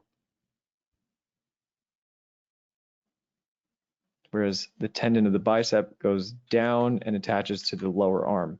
So when the bicep flexes, that's bringing the arm up. When the tricep flexes, it's extending the arm. Let's get a better view on that. So, when you're looking at the reference, it could be, you might not pick that up immediately, but those are the shapes that we want to accentuate when we're drawing. So let's go for that. Right, and there's more subtlety in reality, so you don't always want to indicate everything.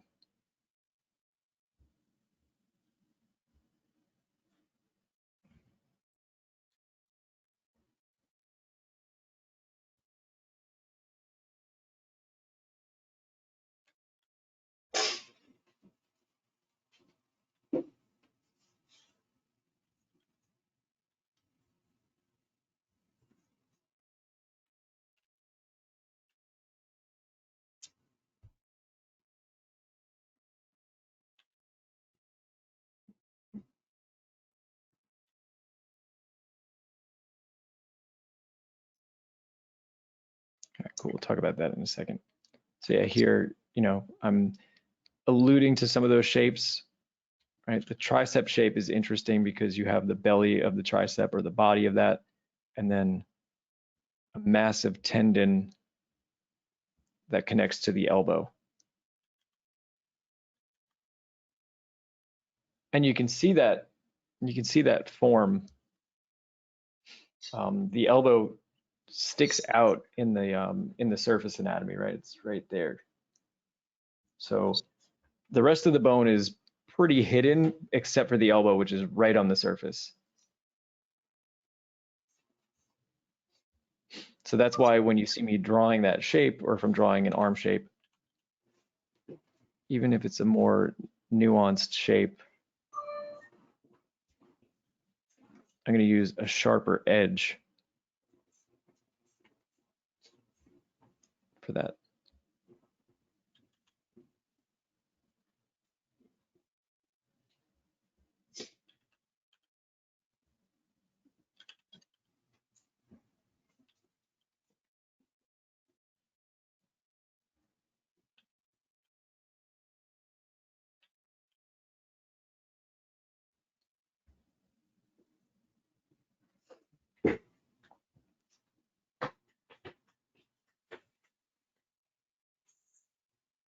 All right, another area of overlap we're going to see is in the forearm, but we'll get to that in a second.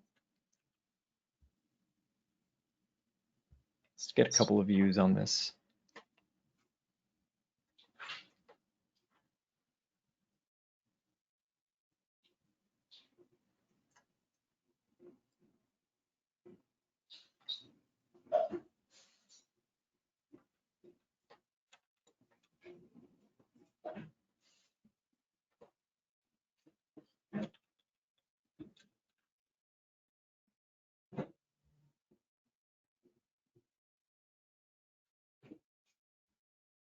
Right, in this view, what do we see? We've got pec line. We see mostly the bicep, but it's not taking up the entirety of the arm. We see the body of the tricep from behind it a little bit.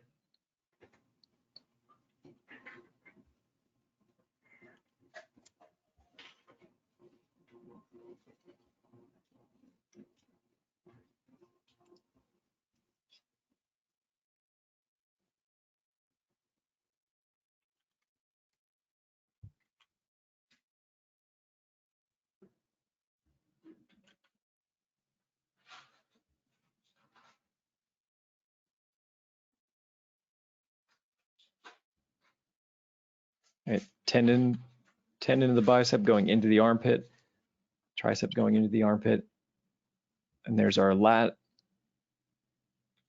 deltoid.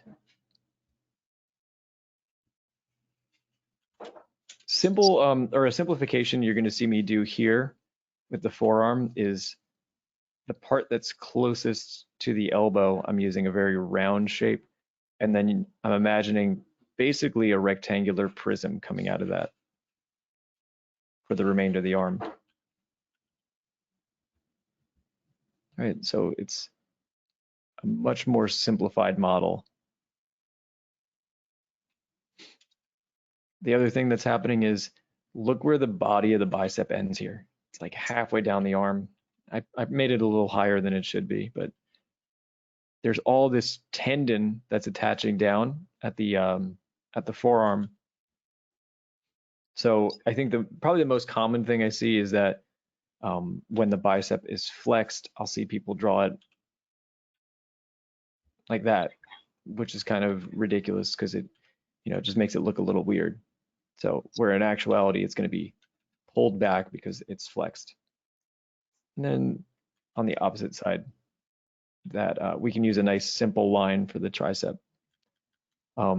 If the more realistic we're being, we can indicate a little bit of that body. And in terms of the shapes, you're going to see this happen all the time where closer to the body, you're going to see more convex round shapes. And then as we get towards the end, like the elbow or the wrist, it's going to get bonier and we're going to use sharper shapes.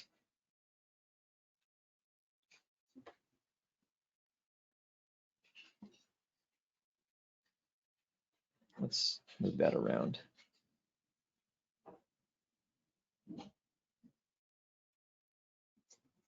Cool, yeah, let's draw it from that view.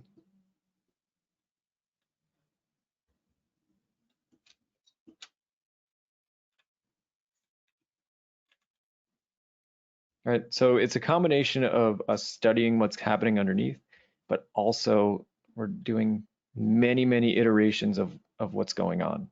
Right, we're not just drawing it once. We're getting a bunch of varieties of poses and trying to figure out what's going on with the shapes.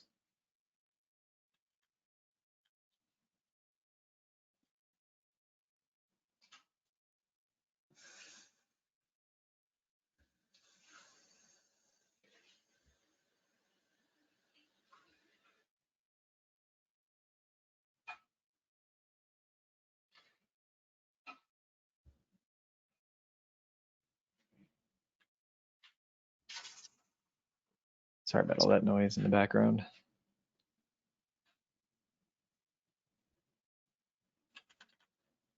Okay, so here with the overlap, what are we going to do? I want to show that the tendon of the bicep is going down into the arm, so I might even show a little overlap like that. Yeah, I'd play around with how I'd indicate it. You know, some people outline the muscle itself really delicately. But also take a look at the shape I'm using for the elbow, right? I'm using a very clearly sharp edge to delineate the difference there between bone, muscle, and tendon. Everything's got a different type of shape to it, right? When a muscle's flexed, I'm using these very blocky concave shapes. Tendons, I'm using linear shapes. And then when it gets to the bone, I'm using sharper edges. So I'm doing shape design that's accentuating the anatomy.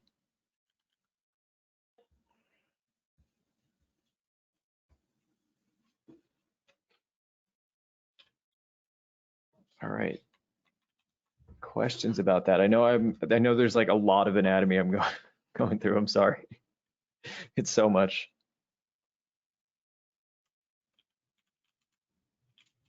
Okay, we're going to quickly talk about forearms. I already started drawing some of them in, so.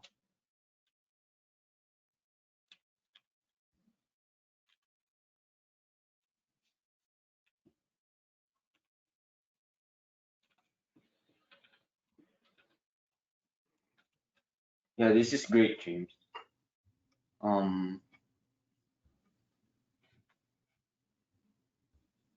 When you first discussed the shape design, like I just got the shapes, and now because you're teaching us that the like what happens when those arms like flex and all that stuff, then now I understand where the bump would go.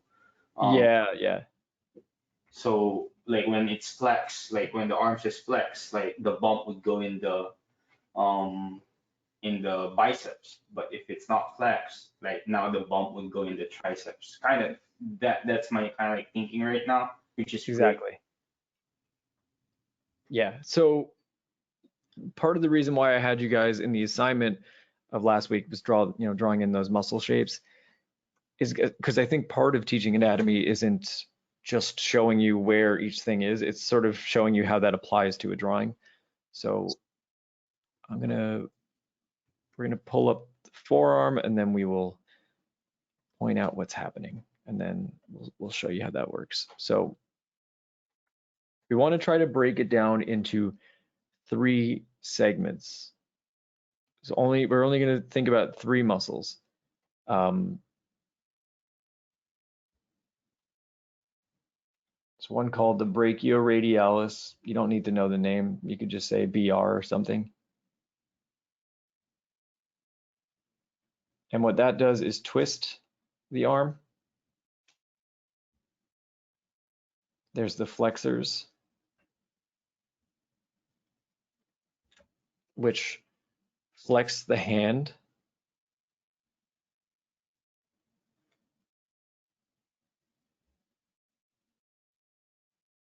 And then there's the extensors, which extend the hand.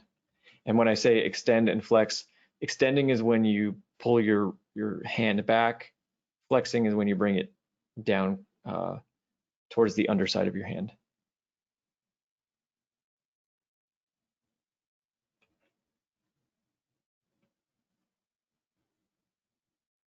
Okay.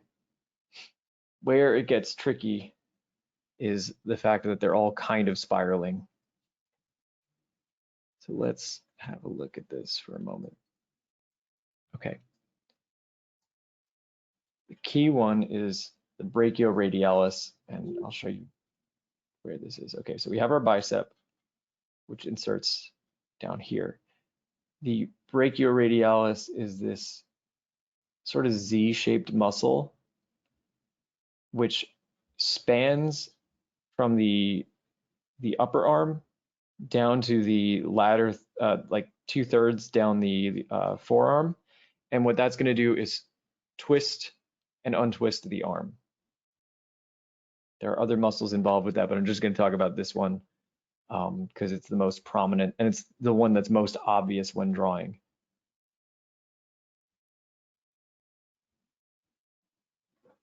On the back of the wrist, or sorry, on the back of the forearm, we're going to have, that color doesn't show up, the extensors.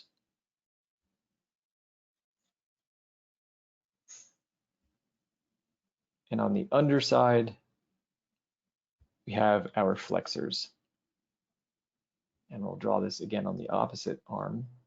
Here's our brachioradialis coming from up here.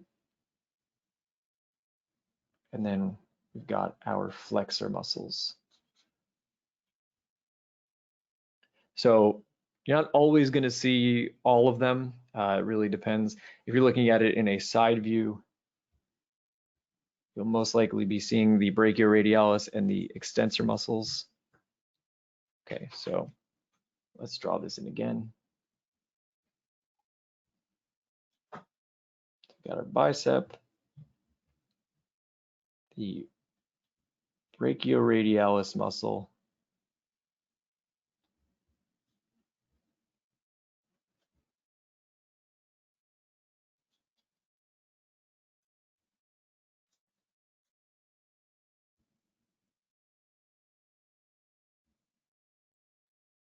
that's a bad version of that. Let me draw it over and then I'll do that. Okay, so got our bicep. It is overlapped by this brachioradialis,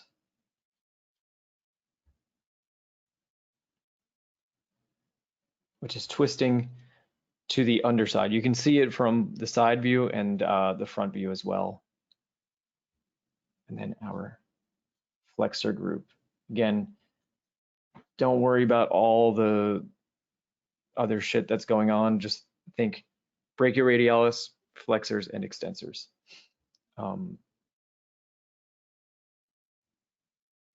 Let's draw this over to the side.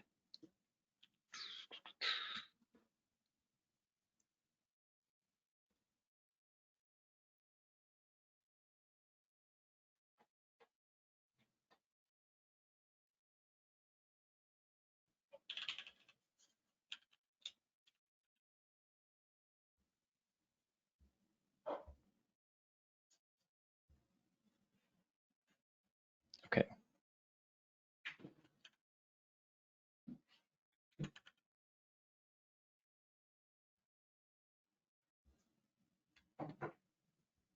The brachioradialis muscle is, if you ever have watched Dragon Ball Z, or really any anime, you're gonna see that muscle really, really strongly pronounced.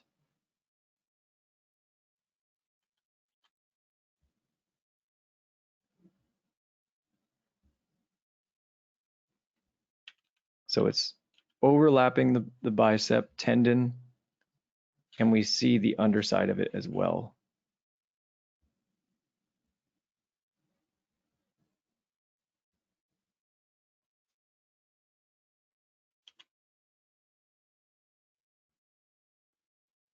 Let's draw this out and then I'll talk about everything we're seeing.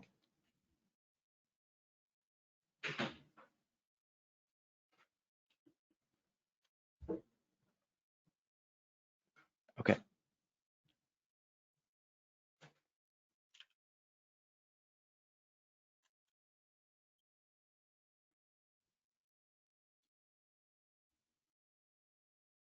So we have our, basically this point that we're seeing, this edge, is the elbow bone, or it's the olecranon process, doesn't matter, but it's the elbow.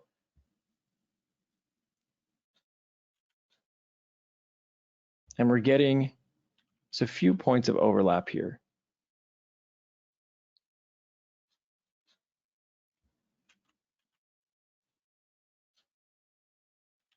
Sorry, I'm trying to think of a way to explain this properly. I'm doing a terrible job. Okay, sorry. This brachioradialis is going from the outside of the arm towards the inside, right? So it's working its way inside and it's twisting, and that's the muscle that's responsible for the twist there. It rests on top of the elbow. So it's pretty much physically sitting on top of the process from the elbow. Then the elbow, we can see it inserting its way down here as it's flanked by two muscle groups.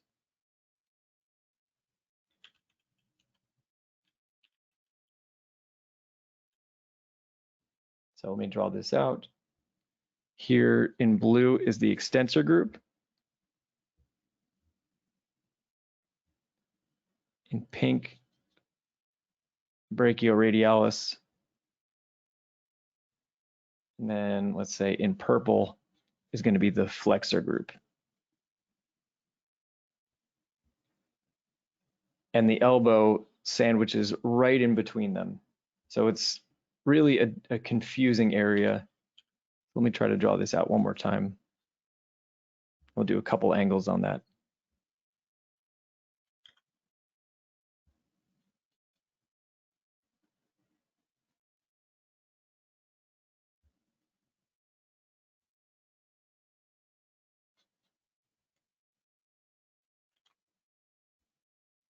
So let's draw through the elbow so you can actually see where that bone is. So here's our elbow. It's going, those forearm bones are going down, resting on the back. We have our extensor muscles. And then we see a little bit of the underside of the flexors.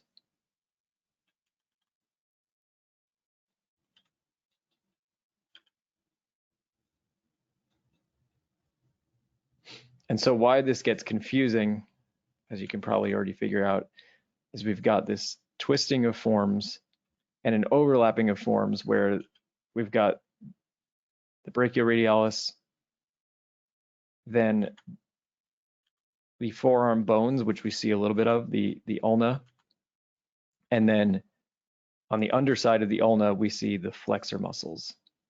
Let's get a couple angles on that.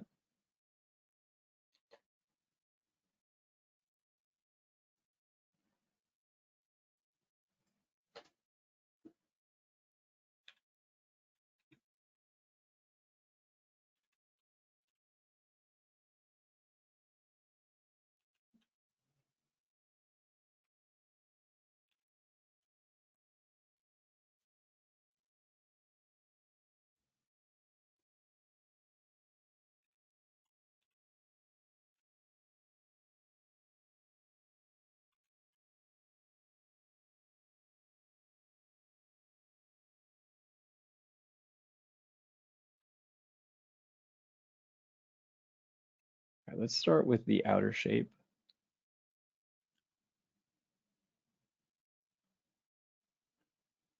And I'll talk about why I'm making certain choices.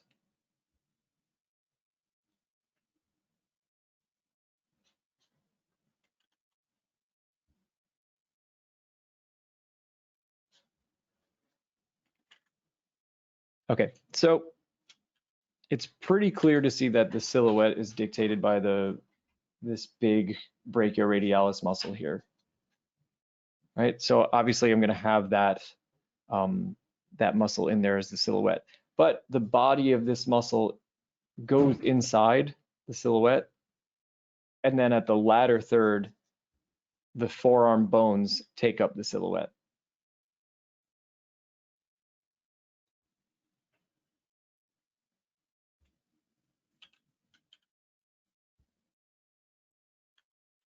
In this, on the underside, we're seeing those flexor muscles. Again, those, we start with the body of the muscle, and then the forearm bones take up that latter third of that arm.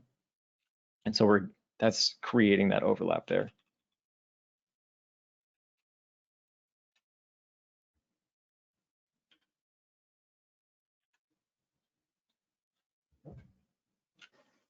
Is that not pretty symmetrical? How would you add some asymmetry to that? I actually just drew that slightly incorrectly. I would, make the body of, or sorry, the flexors longer. You can kind of see that that shape is sharper on the top.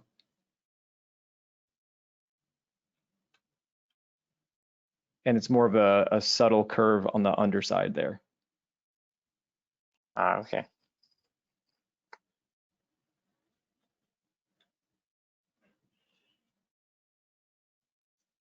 The other thing is you can have this shape for the brachioradialis go up on the upper part by the biceps.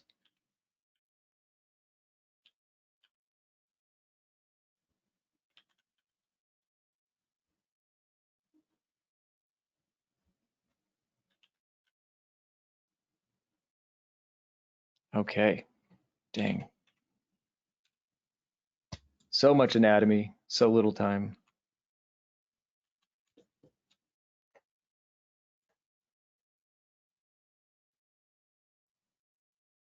Let's look at it from there. We'll draw this again. How does this come into play when you're drawing? I would say, you know, it does, like again, these overlapping lines are like pretty much the main form that this takes.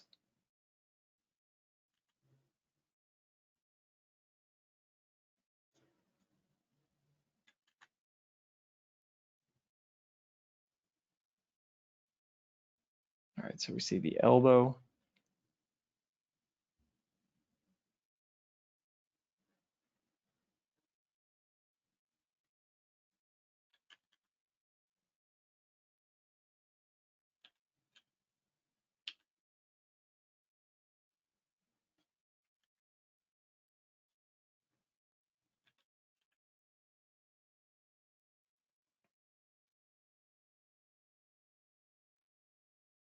Okay, so I've got the bicep line, which I'm overlapping with the brachioradialis.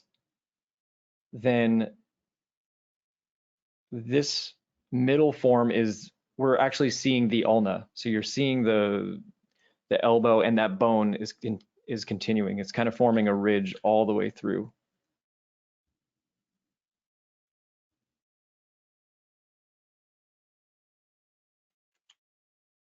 Then here we're seeing extensors. So that's sort of on the back of the arm.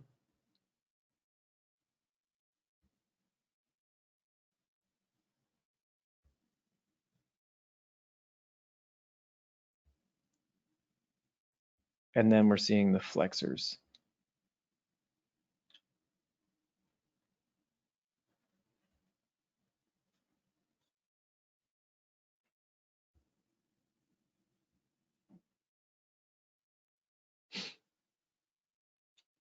Now, how does this come together in, you know, when you're actually drawing? Same thing that we've been talking about, where I would probably just figure out that shape. I might exaggerate the sharpness of the brachioradialis, let's say.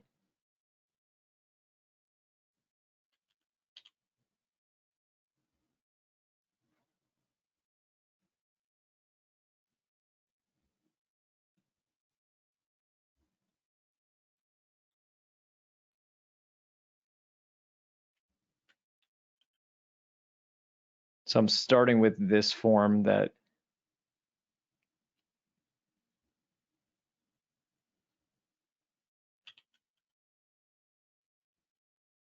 has a sharper edge up top. And now I would start to indicate those, the indentations for those muscles. So brachioradialis comes up and over to indicate a line for the extensor group, a line for the elbow or the ulna bone, which is going through there, and then this smoother curve on the underside, that would be the flexor group.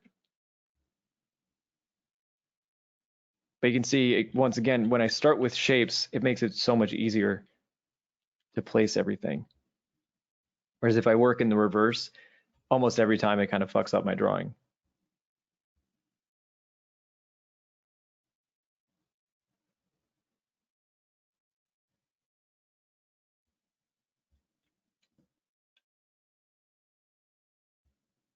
Another good resource for this too is, I always liked Bridgman's breakdowns of forms.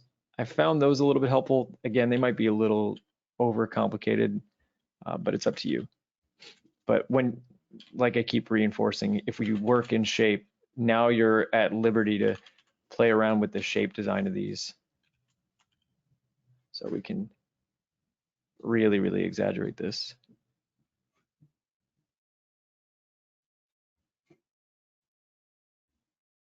This guy's tiny hands.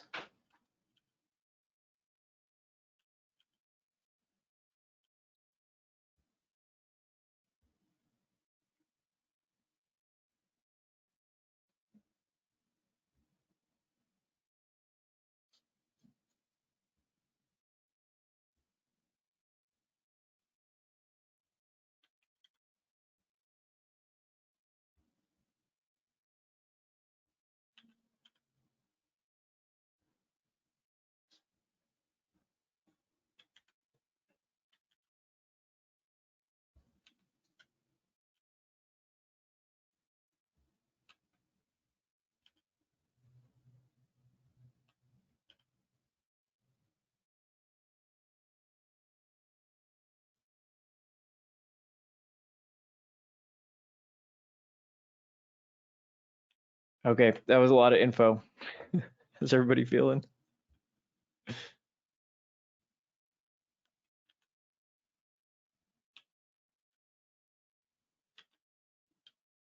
Utter silence. It's never good. Never a good sign.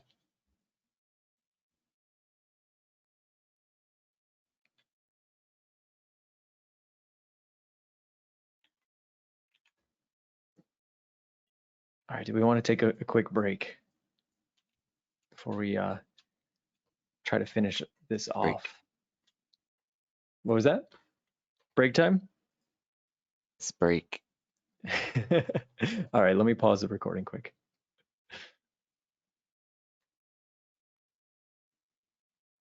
This conference will now be recorded.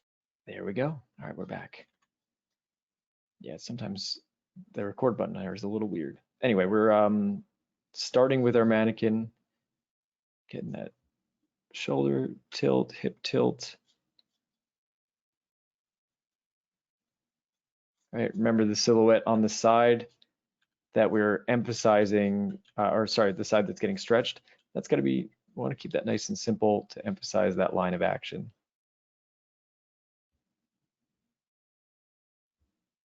You can, because we were talking about anatomy and mostly pertaining to overlap and a little bit of shape design, you can start to incorporate those into your rough sketches. People do that as well.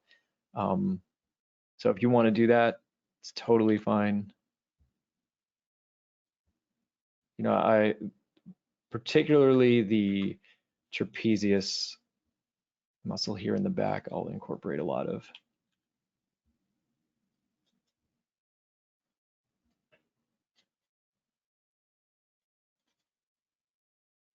And let's talk about the shape design as we're doing this. So I like to keep, I like to simplify a lot. So like in this case, his arm is kind of flexed, right? Because it's bent almost at a 90-degree angle. So I'm gonna use a simpler curve for the backside of the arm and then point that elbow and make it really sharp. And then we're not really seeing too much of the anatomy there except for the brachioradialis right there. Same here. So that's where I'm going to use overlap, is that line between the bicep and the forearm. That's going to help transition that.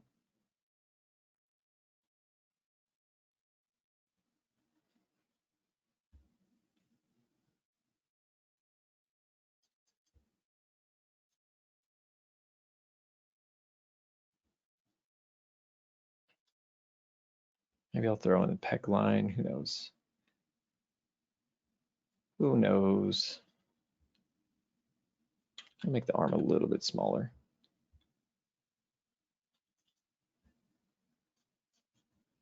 Yeah, and here, let me just outline what we're seeing on that forearm. So we've got brachioradialis, the extensor group. The elbow is over here. You can't really see it. But yeah, we're mostly seeing elbow, not that side. So that shape is getting, that edge, or sorry, the elbow is going to be much sharper. You could have those lines overlap a little bit. I'm not going to do so much overlap. Okay.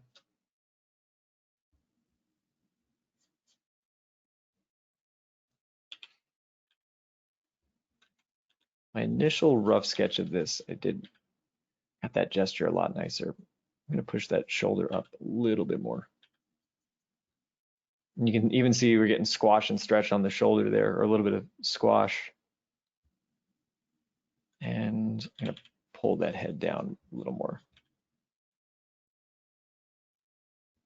Even though the head's not tilted down in the reference, we can make changes.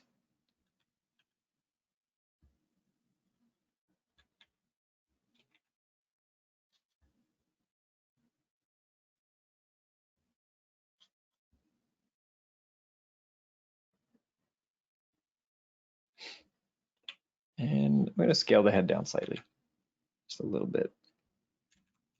Okay.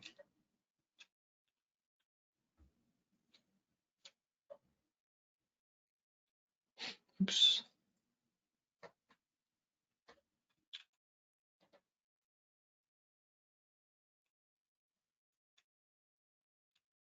Yeah, whenever I draw traditionally, I'm like, man, it would be nice if we had lasso tool.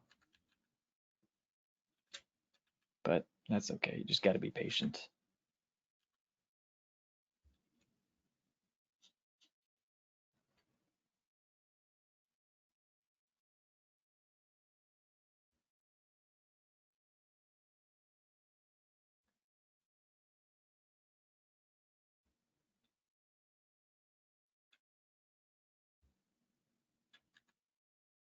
Kind of got this diamond shape here where the clavicles are.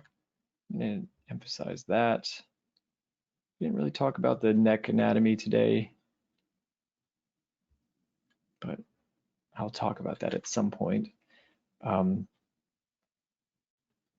Those, even within the latissimus, or sorry, the trapezius itself, you're getting a little bit of overlap, and then the sternocleidomastoid meets there. So have this line go in and then this line go behind it. Pretty much always do that.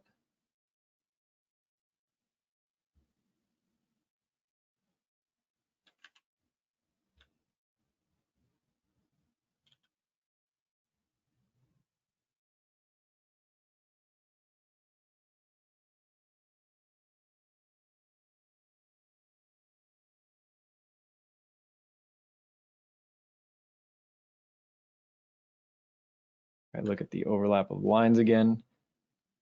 Deltoid is going inside the silhouette.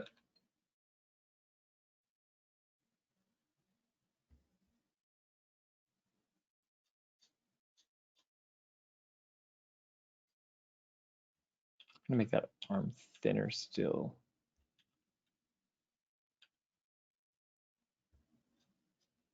That brachioradialis overlap sells a lot of depth. And then I'm gonna show a little bit of the underside of that muscle and then the underside of the flexor group. Might even just outline the flexor group a little bit.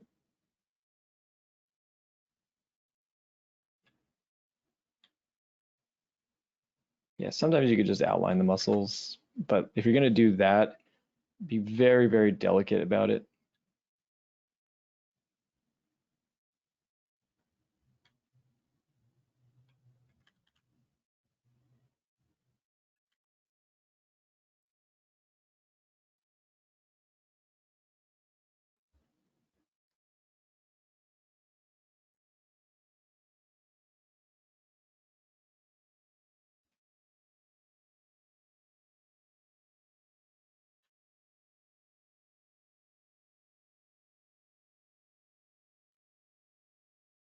I don't know if you'd be willing to do a drawing where the shoulders are coming forward, like you're trying to touch your shoulders together in the front pose, because the anatomy there is very weird when you start bringing them closer.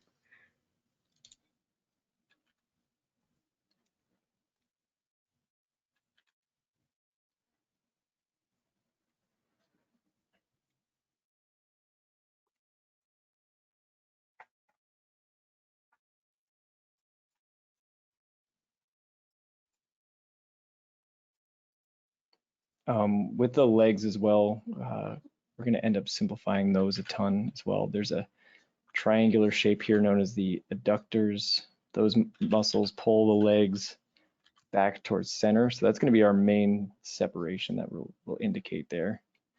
I like simplifying the hip line as well. Kind of think of it like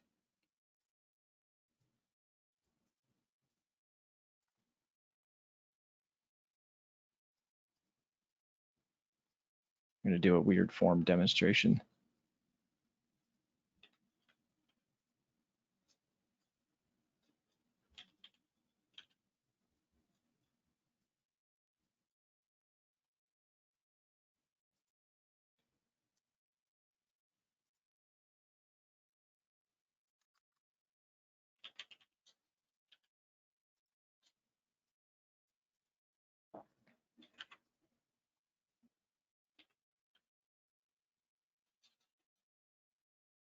So those abs are kind of fitting right into this wedge shape of the hips and pelvis.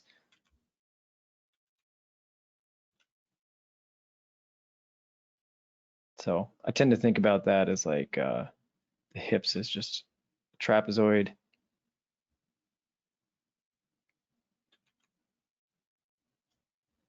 And then the stomach is kind of socketing in there a little bit.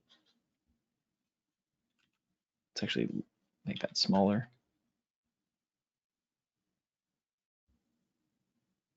Yeah, so kind of like that.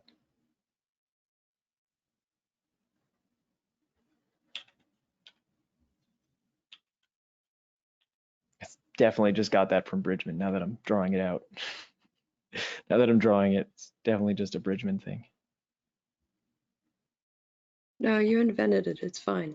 Oh, true. Yeah, I made that up. I don't know who came up with that.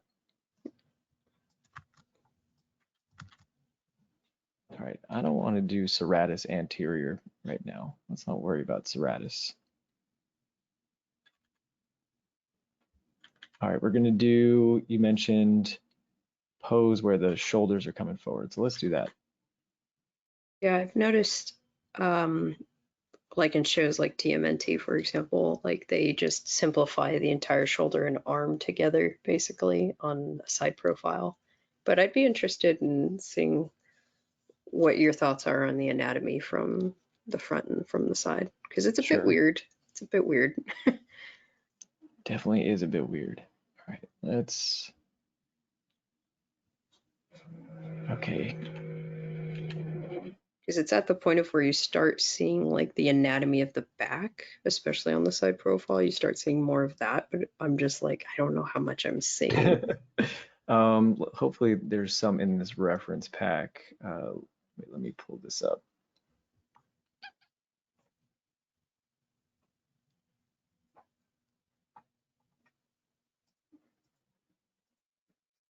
I could try something like this, or is that not, that's not really what you're looking for. You're talking about where you said the shoulders come forward?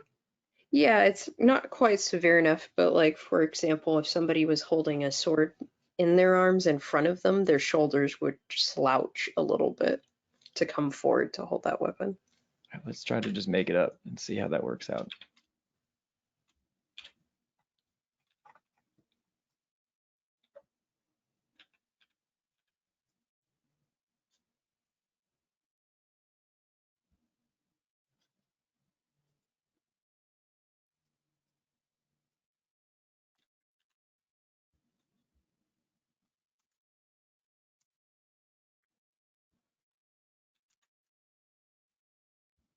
Let's just say the sword's super heavy.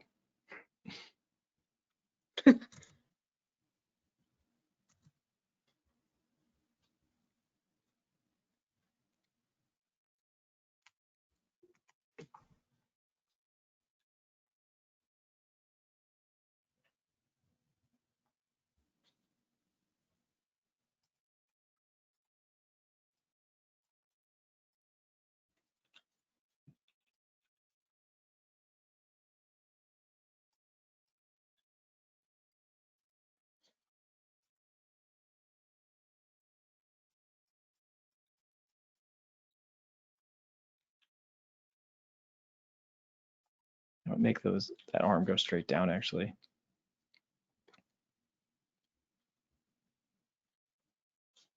Giant sword. It's way too big.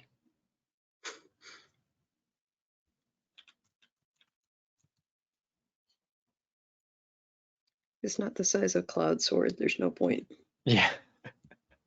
Okay, so I'm not going to belabor this too much, but if I was critiquing myself and trying to do a better version of this, I'd want to slouch him down even more, bend him down. But let's just try to do this pose. So already I'm trying to emphasize the C shape at the top here, right? I'm simplifying all these details at the top of the shoulders. Hmm. And I think that helps sell that there's a lot of weight pulling down at it.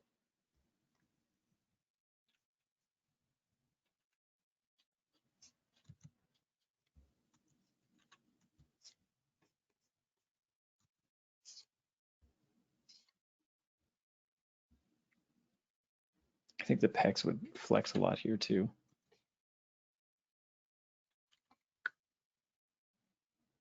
But also we get this transformation of that shape of the pecs, which is weird. I didn't even really think about this until I just started drawing it.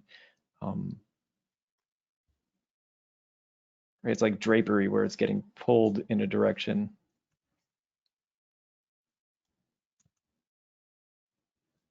It's kind of a good way to think about muscles in general, is like they're either getting stretched or compressed, and you want to follow that.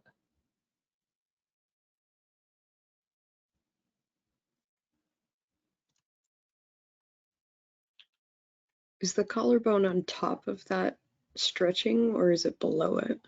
It's on top of that. Okay. So like that would be the two collarbones that I'm exaggerating that, but that's that whole thing wrapped around. Yeah, that should be the whole back muscle, whatever the hell it's called. Oh yeah, you're seeing the trapezius there coming from the yes. back. Yes. So that's the thing. That's why I'm rounding out that shape there, because it's like, yeah, you're seeing that whole trapezius muscle.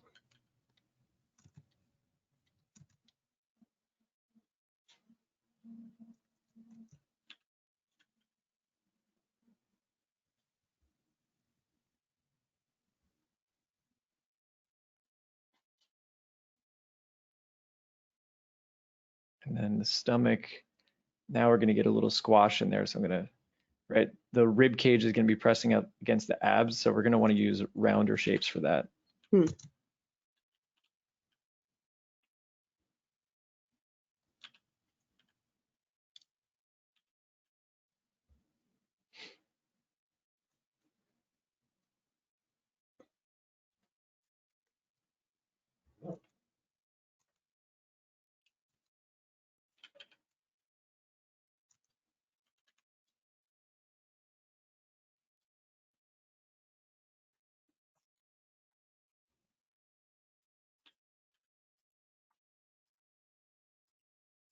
Now I'm getting in a weird uncanny valley because part of the details of this character are like thin and then some are muscular. So I don't like the way the drawing's going, but in that case, what I would do is I'd simplify certain things. Like I'd group the shoulder together with the bicep, tricep.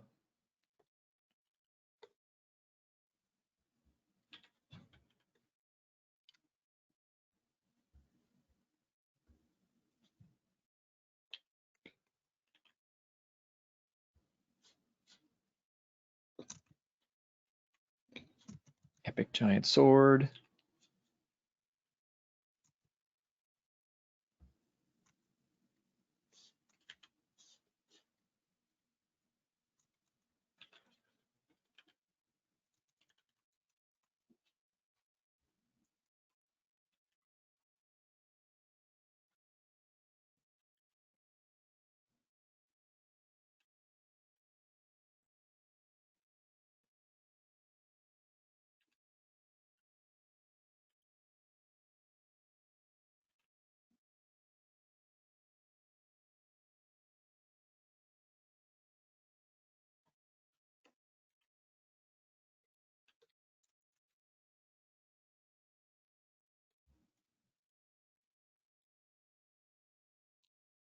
And now because he's picking up something big, I'm stretching out that gesture a little bit so that his legs are taking a wider posture.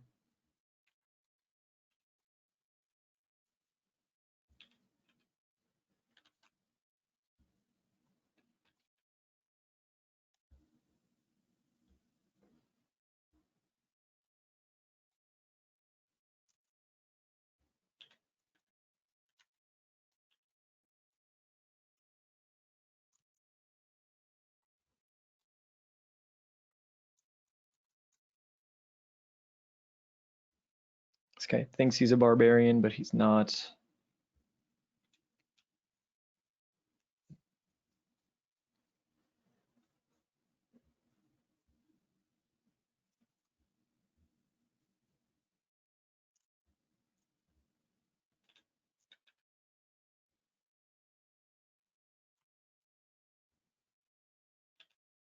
And also, let's try to emphasize the gesture of the arms. So I'm going to make those a little bit just more linear.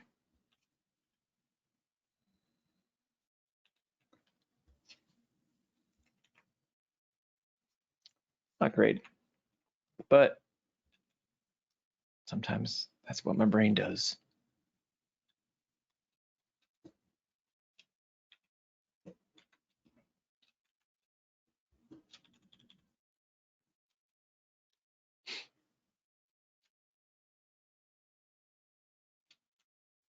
Thanks, Frankie. Thank you.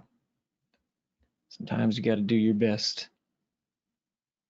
But yeah, let's do that separate from this. Let's see. You're going to be squishing those pectorals together.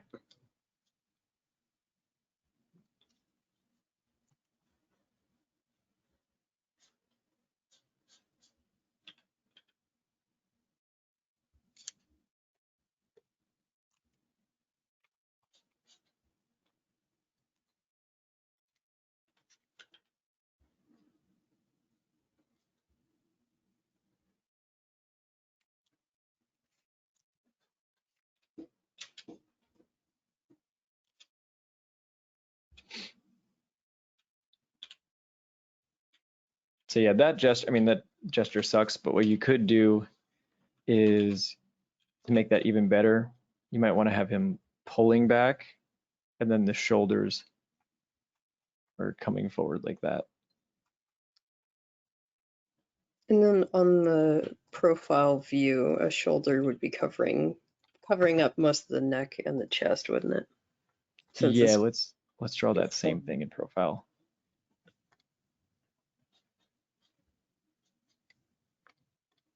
We get our deltoid here.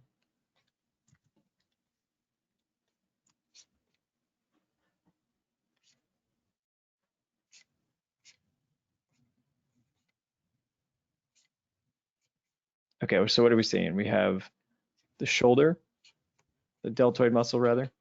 Our arms. Yeah, the shoulder's covering up most of that. Then we're seeing a little bit of that latissimus.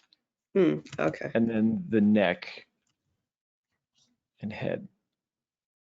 That's what I was trying to figure out. What was in front? Was the muscle there?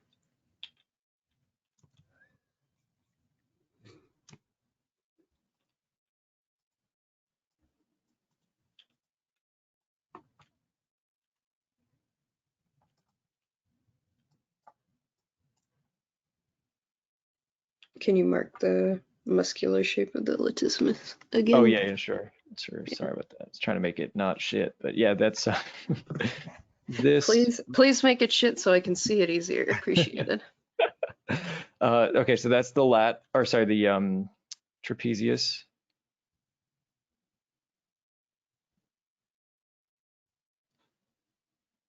Welcome to the art world. No matter how good you are at art, you will still have issues. Yeah, it's just all the time. Then we have our deltoid muscle here.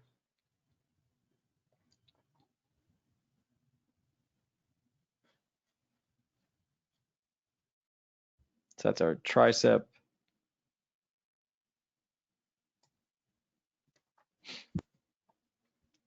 This fold is from the rib cage, and then you could have some folds from the abdomen pressing into the pelvis. And then nice little move is just to repeat that on the far side. So we're just repeating the same thing. Yeah.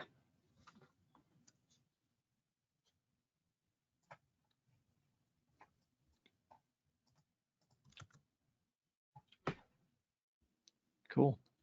And then legs are just a complete mystery.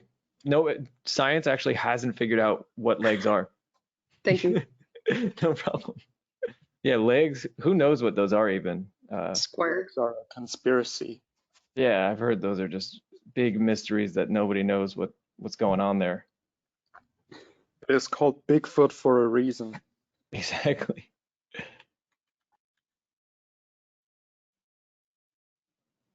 They don't exist. Yeah, they don't exist. It's fake news. All right, that's about it for anatomy for now. Obviously, we didn't finish a lot.